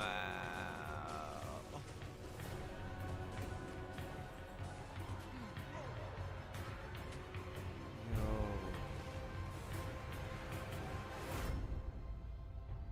And console, okay. All right. That'll be interesting. Oh, that leap attack was awesome. Oh. Oh, the Diablo fight is gorgeous. Not even death. Oh, resurrected. Let's go. Come on. So that was super exciting. I'm Mr. LMSC. I am a Twitch streamer. I have been playing Diablo 2 for 20 years, streaming it for 6 years. I probably have over 25,000 hours in this game and just absolutely love it. So seeing the remaster happen, I have to just, of course, ask a very first high-level question. Why the D2 remaster right now? Well, Diablo 2 is a very special game to Blizzard, as many of you well know, and Diablo 2 also had its 20th year anniversary. So with that, we really wanted to stay true to what that authentic experience was for Diablo 2 and bring it to the current audience and improve it for the existing audience and invite new people to experience it for the first time. It's also good learning opportunities too for us, especially when we're partnering up with Vicarious Visions now to work on a remaster projects like this together. So it's been a great partnership. We've actually worked with Blizzard for a while now, a couple years, even starting with some BattleNet integration type things. We just finished Tony Hawk remaster. Before that, we did Crash Bandicoot remasters, and it just seemed like a perfect match for us to work together. It was a shock to my system to first to come in and then see that it's a remaster trailer. Was not expecting that.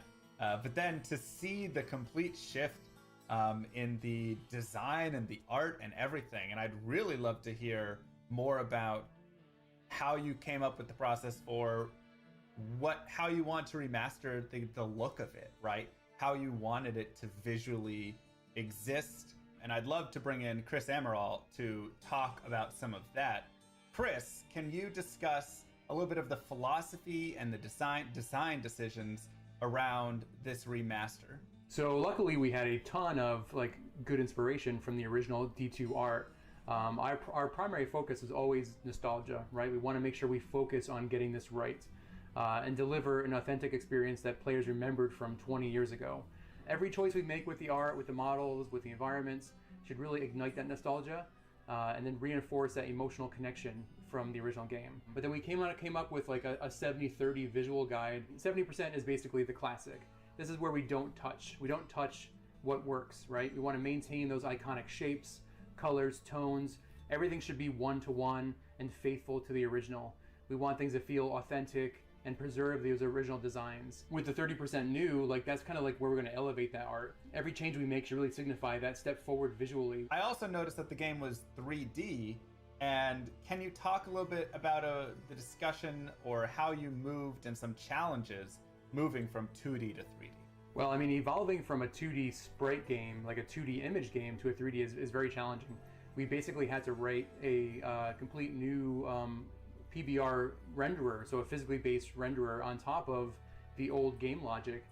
It's difficult because you're dealing with models versus 2D sprites, where you have to basically write. You have dynamic lighting, you have dynamic VFX. Like a lot of that is an additional system that we have to work out on our end. So the follow-up to that question, I suppose, is I wasn't able to see any items when I was watching that trailer. Are all of the items also going to be remastered? All of the gems, all of every single piece of this? And what sorts of flavor did you decide to add to that artwork? So everything is being redone. So we remodeled everything because everything has to drop in the game. So you have your icon art, and then you have your 3D space art that flips, right? So we had to basically model everything. And as far as the inspiration, we actually were inspired by some original documentation that we found from Blizzard North, where there was a huge Word doc of where the original artists pulled inspiration from. So a lot of that was very historical landmarks, locations, and very very much real world referencing. So that was kind of where we kind of pulled our inspiration as well. We wanted that functional design that the original art had. Everything felt like it was believable, and that detail really does help to give it some realistic context and makes you feel more immersed in the game. It makes you feel like you're part of this world when you can see every little buckle and strap. I remember when we went into the tavern and there was garlic hanging from a beam, and we're all like, what's the garlic? And this is all full 3D everything, and then they're like, oh yeah, there was garlic in the old game. We go back and it's 4 white sprites, and you're like, holy cow, yeah, garlic, and there's hams hanging and everything. So it was really cool to see like to see it almost for the first time. And it's funny because original SD, like it was made in all 3D. So we actually came across a bunch of screenshots that were a different camera. Like it wasn't the isometric camera. It was like either marketing art or something else, or maybe just exploration. But there was shots of that garlic in the original art. You could never really see it in the pixel art, but it was there. And so it was telling that they were really trying to achieve something very very grand with this art. I'm not gonna lie, I never knew that they had garlic hanging in there. I mean, maybe a couple white sprites. I thought they were maybe candles, or who knows? No clue. But that makes me excited to go look around now and just like explore all of the areas in the game, just to look at the new detailed art and see what was. Well, you see it now too, because also we have the one new feature for the art on the art side of things is a zoom camera. So it'll help you get in there and look at all the details. Like it was something that I really felt strongly that like a lot of ARPGs that come out now all have a zoom feature. So this will really get you up and close and personal with like your armor, your weapons, like everything, the runes. Another way to look at it too is our legacy toggle feature, where you can flip back between the old visuals of the game and our current visuals. It's not even just a simple art swap. It is really the old game running underneath, because like Chris was mentioning, our new our graphics engine is running on top of the game, and is mimicking what is running underneath. It's still following all the same data and rules and timings of everything. So we are still being true to that 25 frames per second of what the game is underneath, but rendering it in a way that has more frames per second. Yeah, I'd love to hear more about that specifically, because when I go into Diablo 2, I'm thinking 25 FPS, and like you said, the game is built on that. My faster casting, my hit recovery, all of this stuff is built on 25 FPS. So how do you create a game that's 60 FPS? So all of the logic and how the game talks with the server and everything like that runs on that cycle, and that hasn't changed. So we still have benchmarks in all of our content, say for animations of when a hit frame occurs, how long it can recover, and all of that. That all matches exactly. Now it can run at a faster frame rate, and so modern games run on time, not frames. So we've done that, but all of the logic still runs on those same things. So you can wait for your breaks to occur. All of those things still happen at the exact same. And that was through no small effort, but it's super important, right? Because even if you can't see it right away, you feel it when it's different. We've done that on lots of areas. So for example, the original game only had so many sprites to render your rotation. So you'd have your character and they're rendered out at so many angles, and the monsters even less. But you could actually walk at greater directions, right? You have, I think it was 64 different squares around you that you would path to, and you'd have feet sliding. We've increased that, so now there's more granularity. Obviously it's 3D, your character can run straight, but underneath the hood, I mean, this is a game made back when the inspiration was tabletop games, and so the game is a grid, so it still respects that grid, right? Like on the controller will still allow you to move small amounts because you push the stick a little bit, but it's still, you're either in a run state or a walk state, stamina's still a thing, you're still on a grid. Like all of that logic, once again, is all being driven by the old game. That hasn't changed. Rob was mentioning animation. Animation is also like, it was very challenging because you only had a few of the frame counts to make that animation. So it wasn't like a modern game where you have tons of different keys to make it very fluid animation. But we had to really like maintain that timing, that pace. The posing was a big focus for us too. We wanted to get those iconic poses for each character, and then just align that silhouette. So continuing the talk of visuals, I want to talk about characters, cosmetics, how they look. Because I know something that I love with Diablo 2 is just putting on, a scale mail, putting on a full plate mail, putting on a sacred armor, and seeing the character like have the different change and all of that. But some things still don't like reflect over in the color of it or whatnot, right? Some do, some don't. Is there going to be changes there, or is it just enhancing all of those visuals and making them just look even cooler? So our goal was to basically be one-to-one with parity with the original game. So we built every piece of armor that was in the original game and is now in the remastered version. The only difference we did is with the icon items. So we actually now we have a more connected visual with the icon and the item that drops in the game. Where before you had different visuals.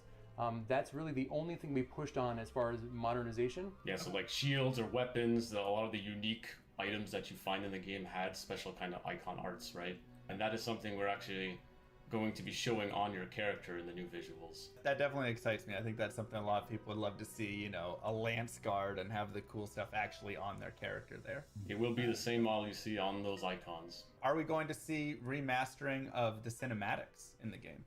Yes. Yes, we are. Yep, the entire full 28 minutes or whatever is going to be all remastered with new high fidelity art. It's going to look amazing, by the way. So, will the sound in those also be remastered, and any other sound in the game be remastered? All of the audio has been remastered, as well as we've added additional, surround sound features.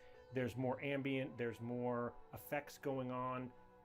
It's just a richer experience if you want to play with your, full setup. However, we have to use that measured hand as well with audio. There's just a lot of very, very iconic sounds that we really couldn't change, right? Like if you put a skull into your inventory, that pop noise, don't change my skull sound. Exactly, right? So yeah, so there are certain things you're gonna, you'll hear for like, your footsteps running will have some variety. When the rain kicks in, it's going to have a lot more depth. When you go to the jungle, you'll hear a lot more life in those trees.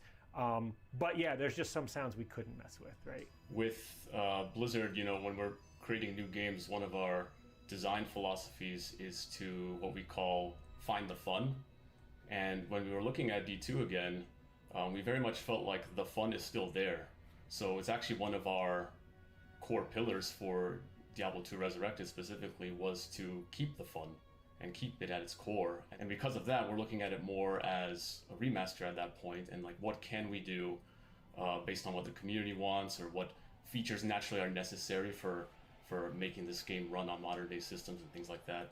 I think also we want to thank and appreciate the fan base, right? This is really a true nod to the original game.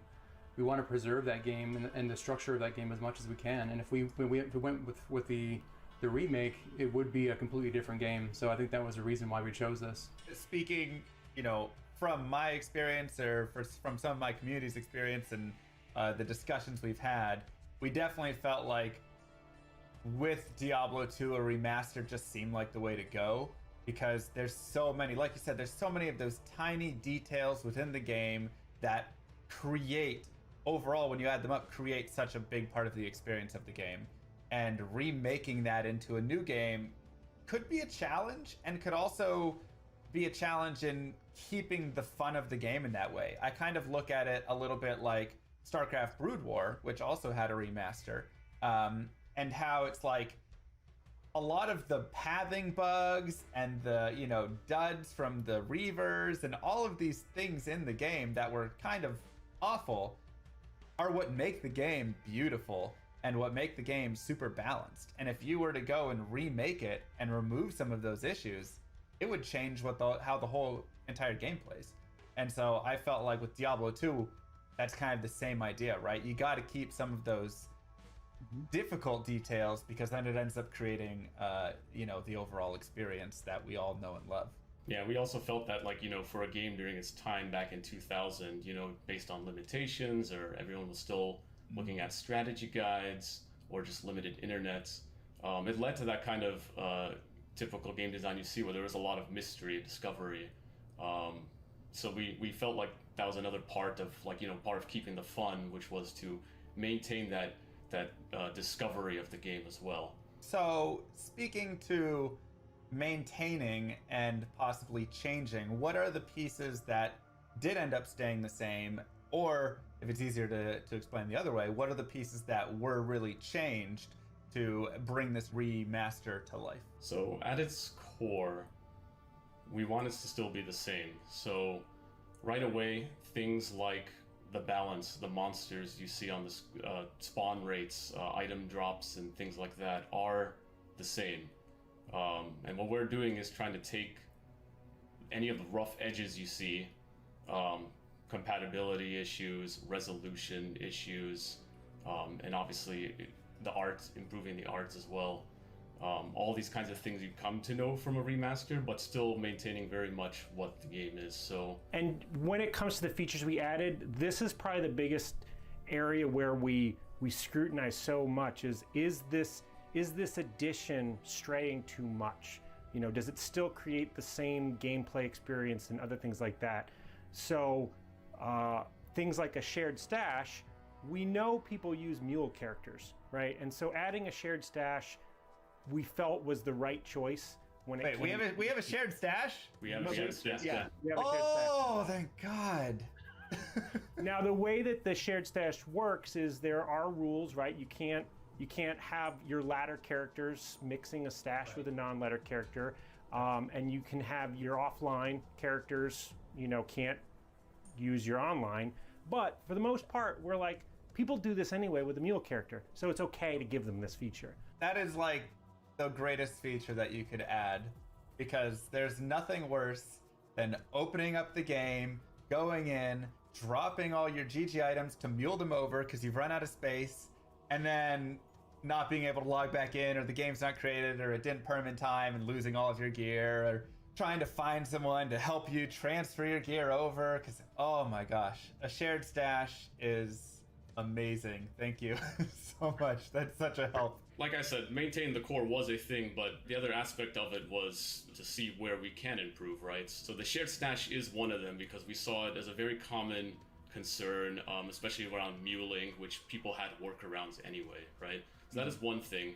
Another example is we are reimagining the UI in the game. With a new reimagined UI, we're still trying to stay very faithful to what you come to expect. So you'll still have the classic globes on the HUD screen, the skill icons, the potion belts, and all that. But we are reorganizing a little bit. You know, we're trying to integrate the menu buttons and the stamina bars closer together within the HUD, so it's built a little bit cleaner. And naturally with reimagining a UI, we have some liberties to add a few things. So going back to the information I was talking about, a big thing we're doing on the character screen is we're adding an advanced stats screen as well. So we're going to be showing you all the information you get from items as well. So you don't have to do that kind of math with like looking at each of your items and calculating how much magic find you have, for example. It'll all be like summarized right there for you. Something that we've seen already in a lot of mods where they've gone ahead and taken that information and created a little screen. So that's really nice to see that you guys are implementing that as well. Because yeah, I don't think anybody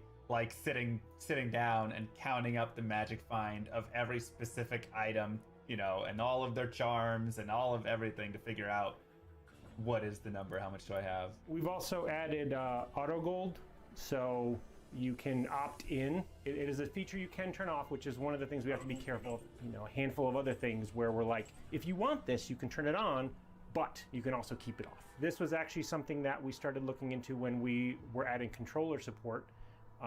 There's a lot of paths that we could have taken with controller support, obviously for controllers on console, which we're coming out on, but allowing just plug a controller in for accessibility reasons, for that might be the way you want to play. But it's a PC first experience. Like for example, there's still an inventory grid, there's still inventory Tetris. That's core to what Diablo 2 is, right? Taking that away, it starts to become something different. And I love that. I think that's the perfect way to really introduce it, because you're going to have that split in the community. You're going to have half the people who say, just give me auto gold. It's 2020. I don't want to worry about having to pick up every individual gold stack. But then you're going to have the opposite side of purists who go, don't touch this. Like, that completely changes my game experience.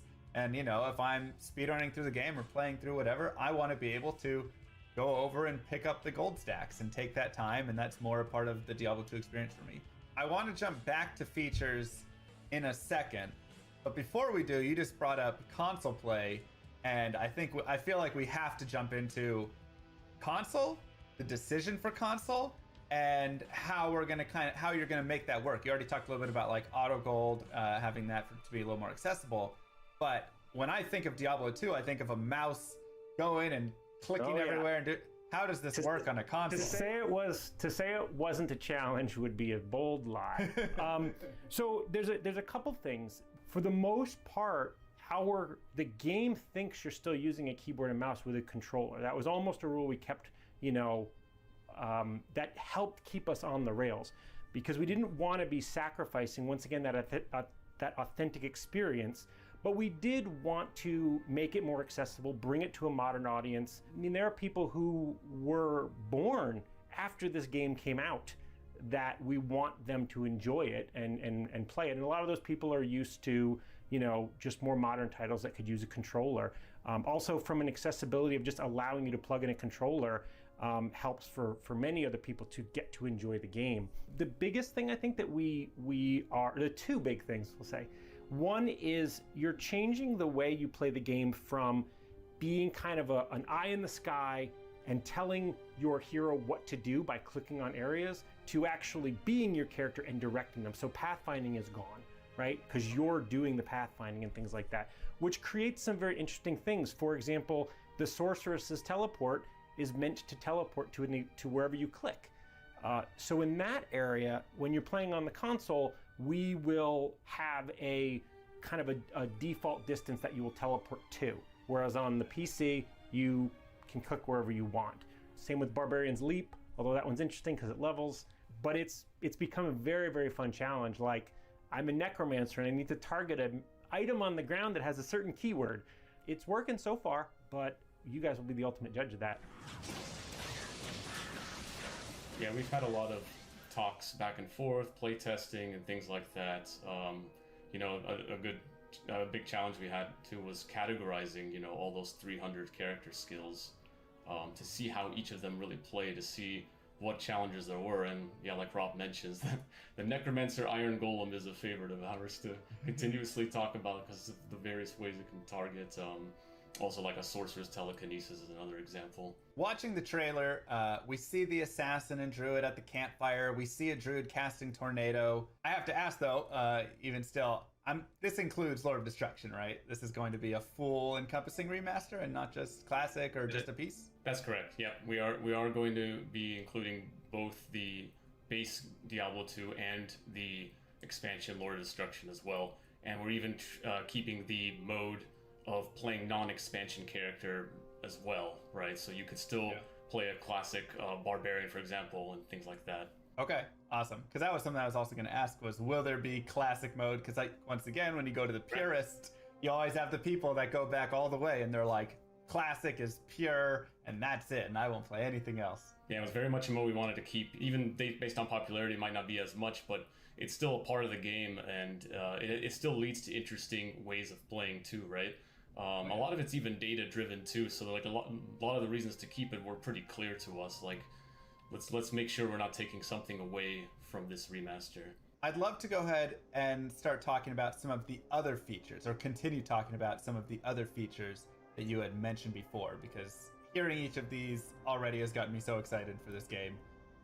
And so what are some other little things that you felt could be changed, wouldn't change the whole flow of the game, but just improve it a little bit? One thing we're looking into is making it easier to interact with your stash. So having quick keys to move to your stash is one thing versus like dragging the mouse to every time you want to move something to your stash.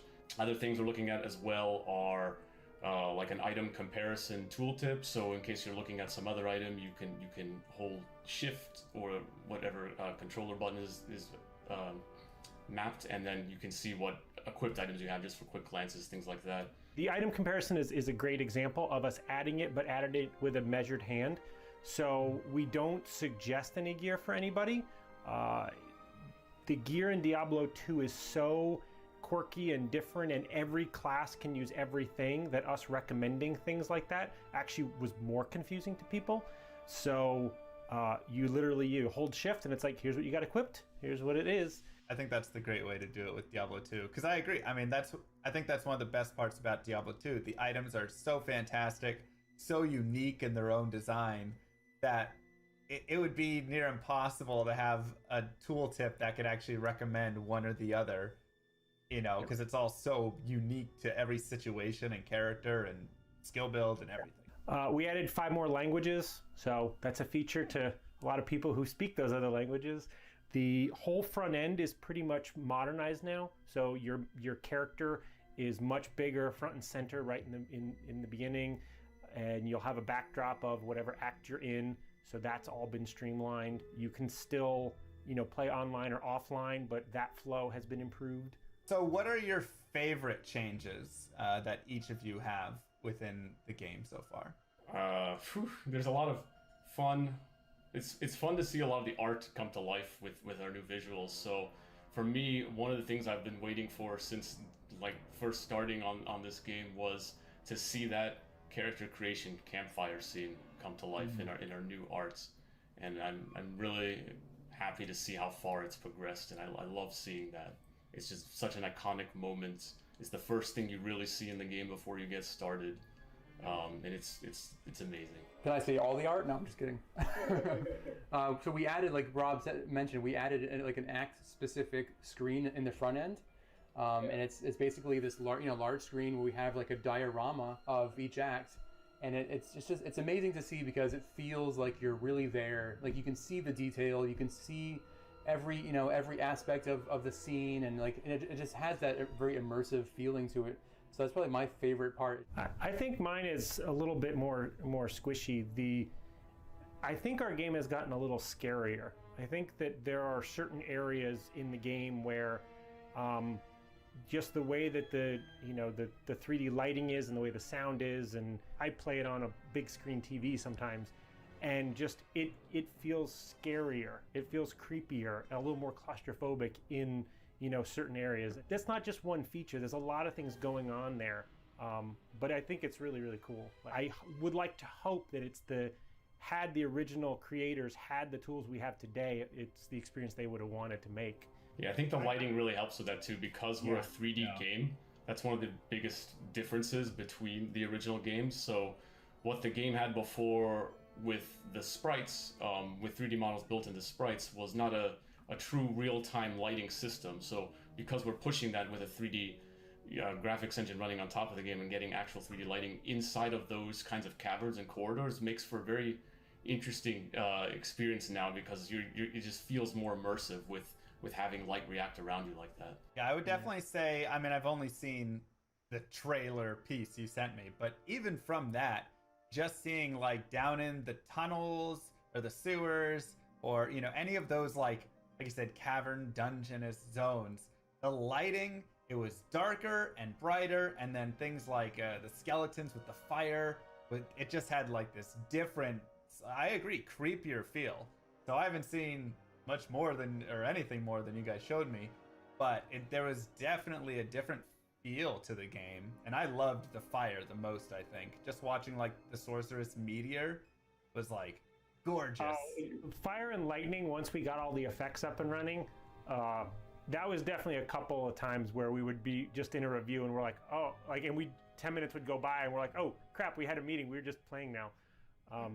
Another thing that kind of goes without saying, that just because it's parody, but 8-player multiplayer, that just works. But once again, it was tricky to get that going.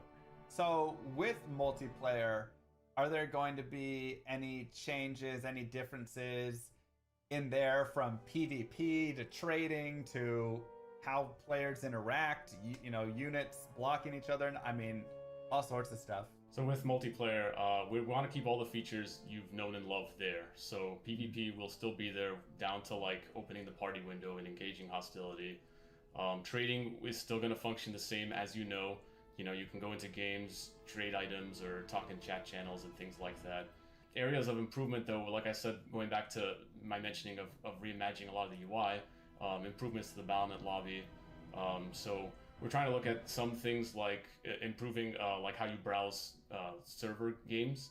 Like, so when you're looking at a game to join and typing passwords and things like that, that's the kind of area we're trying to see how we could smooth out in ways like making sure you can browse normal games, Nightmare games, and Hell games, even though you've graduated to the higher difficulty. I'm sure you've known that. There's nothing worse than accidentally killing Bale in Nightmare when you're trying to do Nightmare Bale runs and you're like, I can't find any of the games anymore for Nightmare Bale runs. But you can if you log into a separate character. Right, you go to a separate character and then look at that was kind of our logic, right? We saw, since there are workarounds there, that made it easier for us to make the decision of allowing some of those things. Another change is also looking into reducing ladder seasons overall. So right now, ladder seasons in Diablo 2 are 6 months, and we're looking at reducing that as well to help have more engagement and kind of drive more incentives too. 6 months is a long time, and we're looking into like if we make it shorter, we could probably have greater beats throughout the year, as well as seeing people strive harder for getting like that to that level 99, right? So is there going to be any reward change on that, or will it just simply be, the same standard? You get to 99, you're 99 on that leaderboard, and I mean that's a giant reward in itself. But I don't know if there's any other piece go up on the Battle.net website or something. We're not looking into adding anything beyond what the game really did, but in some ways there will be some things that kind of come out of because of what we changed. So we have the leaderboard, right, where you can see each class going to level 99. There are easier ways to filter through that.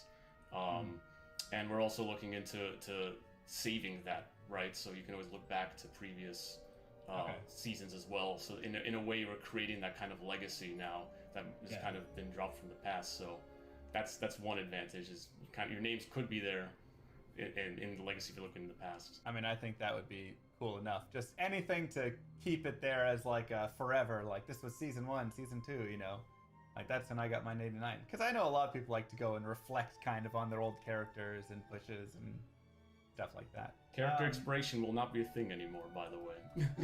Due to modern Battle.net integrations, you will not have to worry about refreshing your characters, so they will stay with you. Awesome. Will there be anything different with like character names then, if that's the case? Oh, yeah. So this was one that we talked about for a very, very long time. So because we are moving to global servers and we have cross progression, we will allow duplicate names because with everyone being in the same thing across all consoles and all platforms and other things like that, you would very quickly bump into duplicates like day one. And so we are allowing duplicate names. However, they will also be appended with your gamer tag or your Battle.net ID or the things like that, so that you are still unique. But this also allows us for people to play the game quicker, because we can autofill in your name, other things like that. Rob touched on it a little bit, but another mention there was going to global servers as well.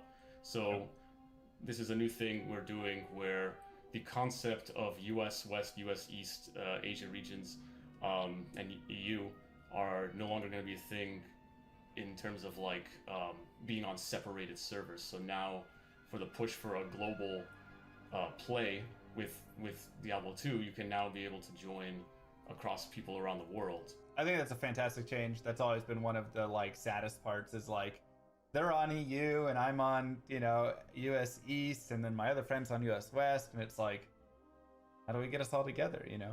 Okay, somebody has to make a sacrifice there. And so that seems like a really positive change. So far, you guys are killing it. I'm loving absolutely. I just want to say, like, I'm loving all of the changes and all of the decisions that have been made. It feels like you're really respecting the integrity of the game, but really bringing in a lot of that quality of life, because Diablo 2 just had some of those pain points like muling and separate servers and all of that. So I just want to throw that out there really quick. There's a lot of love and care going on into this. Like we're very passionate about Diablo 2. I can even give you a little anecdote of when I started on the team. I was asking around too. Naturally, as a designer, I want to know as much as possible about this game in order to make good decisions on a remaster. So I asked around, like, what kind of files and leftover archives do we have from before, from Blizzard North?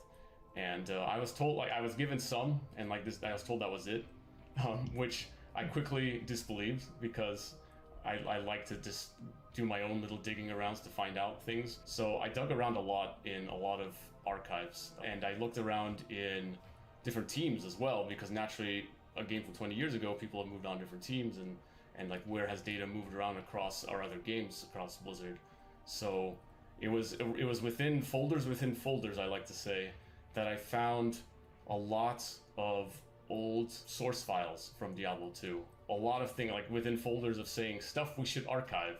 And there was a lot of stuff to archive indeed, because there are a lot of things, like we're talking like model source files, old tools that Blizzard North used to create like the sprites and things like that. All these things I spent months and months organizing and communicate that out to the team, and help getting Blizzard library team and other people to help out too, to help share as much information as possible, which helps a lot with when we're adapting some of these models and whatnot and making new art out of it, because you know sometimes those pixels aren't good enough, and if we have some kind of source model to look at, if we have it, now we can make even closer decisions. On that day when he found that, I think that really helped me greatly. Like we sent all of that imagery, even the models, I think we sent over to the outsource teams and different art teams, which they used as like a stepping stone. The only piece of art we actually reused one-to-one were Tyrael's wings. So we actually took the Tyrael wings from the old Max file and then just repurposed that for hours. Like we did very little work, very little modernization of that. We just made it work. But yeah, we did follow a lot of the rules that the old game actually used. For like another example is the succubus in which I think the old Blizzard North model, they reused the assassin mesh for the body, and we did the same thing. We use our assassin mesh for the succubus. Yeah, a lot of fun discoveries that we're actually kind of making the same decisions on in interesting ways. Another example too, like, is because we found a lot of stuff.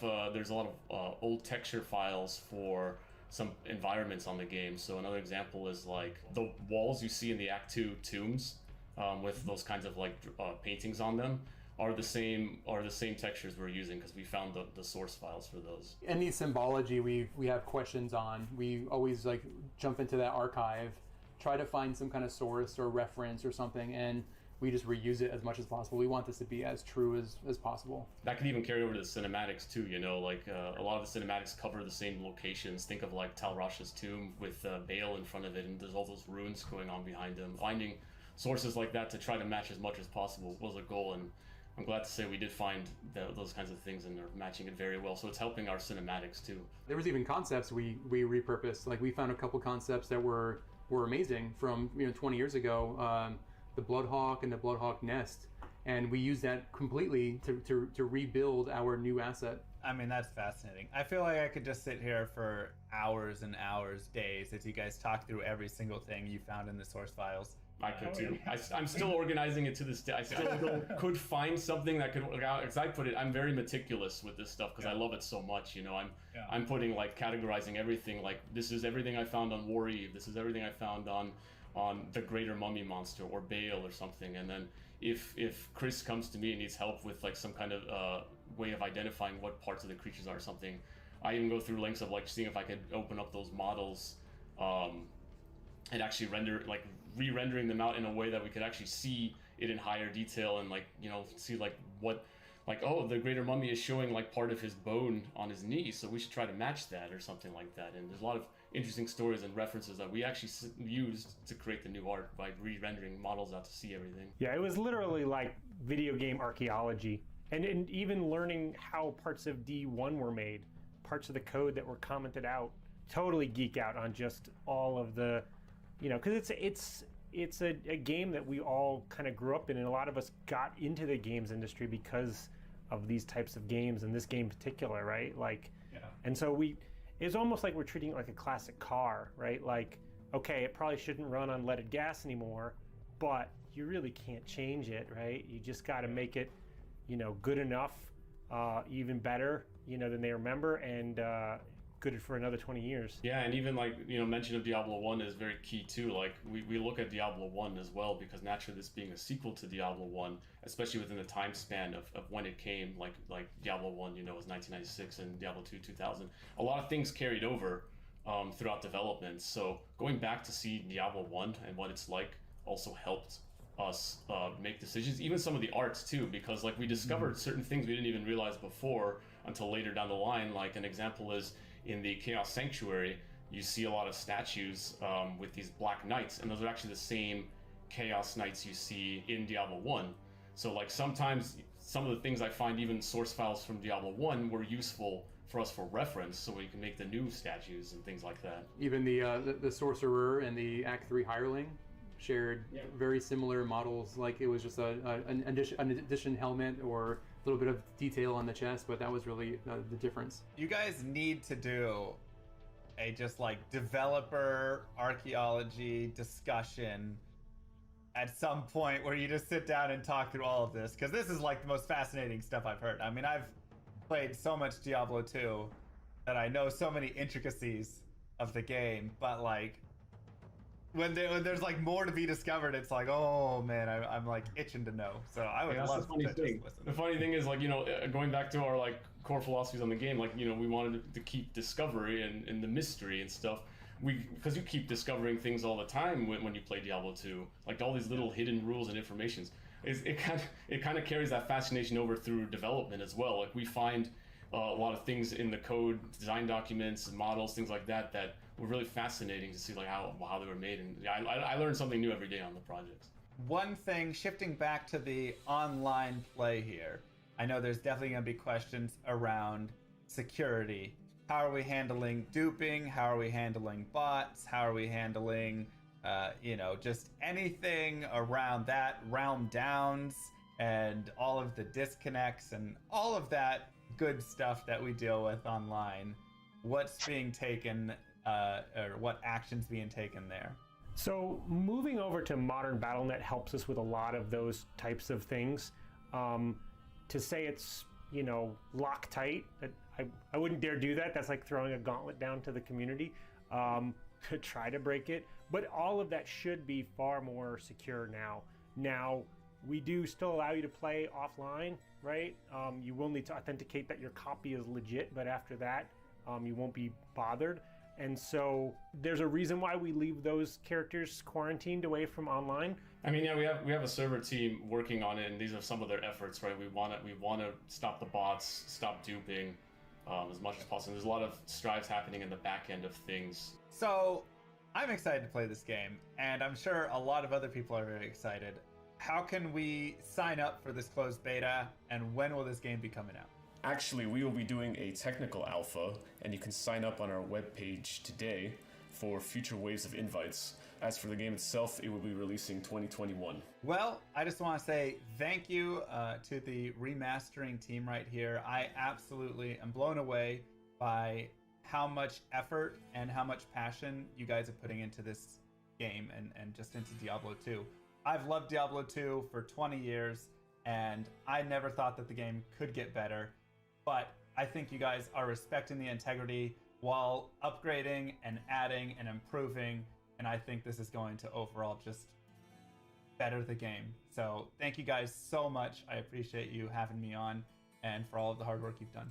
Awesome, thank you. I mean, your praise means the world to us. I mean, you and people like you who keep the game going for 20 years. Like that's, if you guys didn't do that, this might not be happening, right? We see the passion in what you do, in what your colleagues do. Like, so thank you even more. And thanks for coming to do this. This was fun.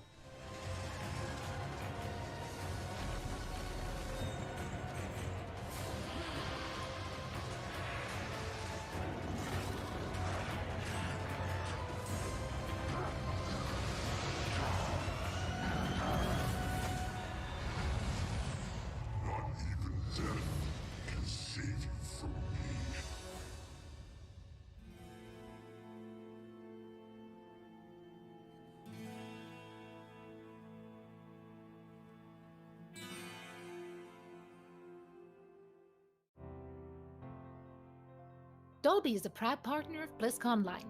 Watch Shock vs. the World in Dolby Vision and Dolby Atmos, only in the Dolby Access app. Coca-Cola, the official refreshment of BlizzConline.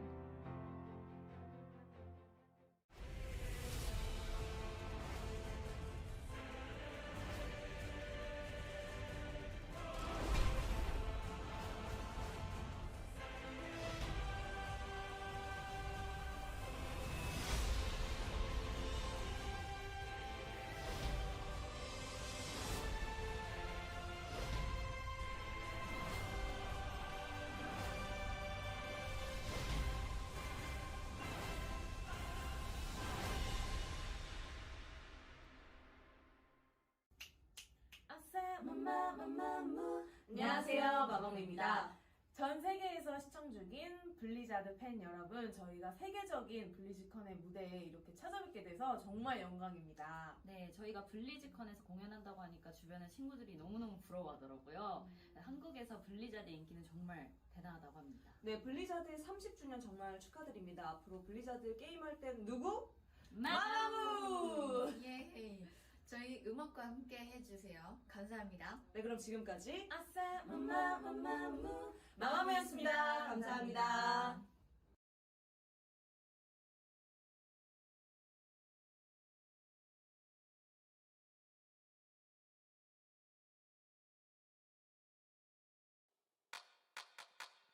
All I wanna be is 멋진 내 맘대로 걸어 머리 어깨 무릎 다 힙해 Do it like me do it 나를 따라해 Kick it clap it clap it 모두 같이 해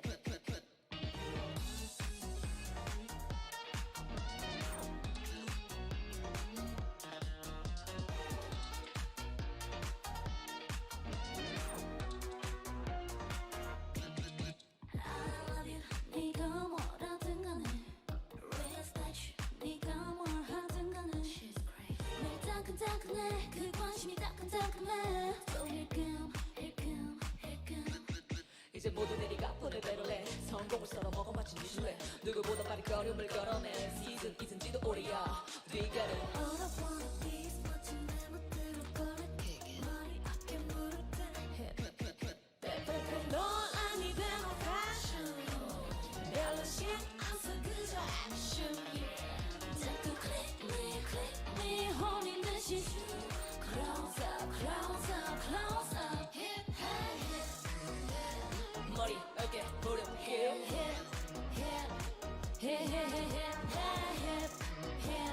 머리 어깨 무릎 어딜 가도 넌 reflection 빛날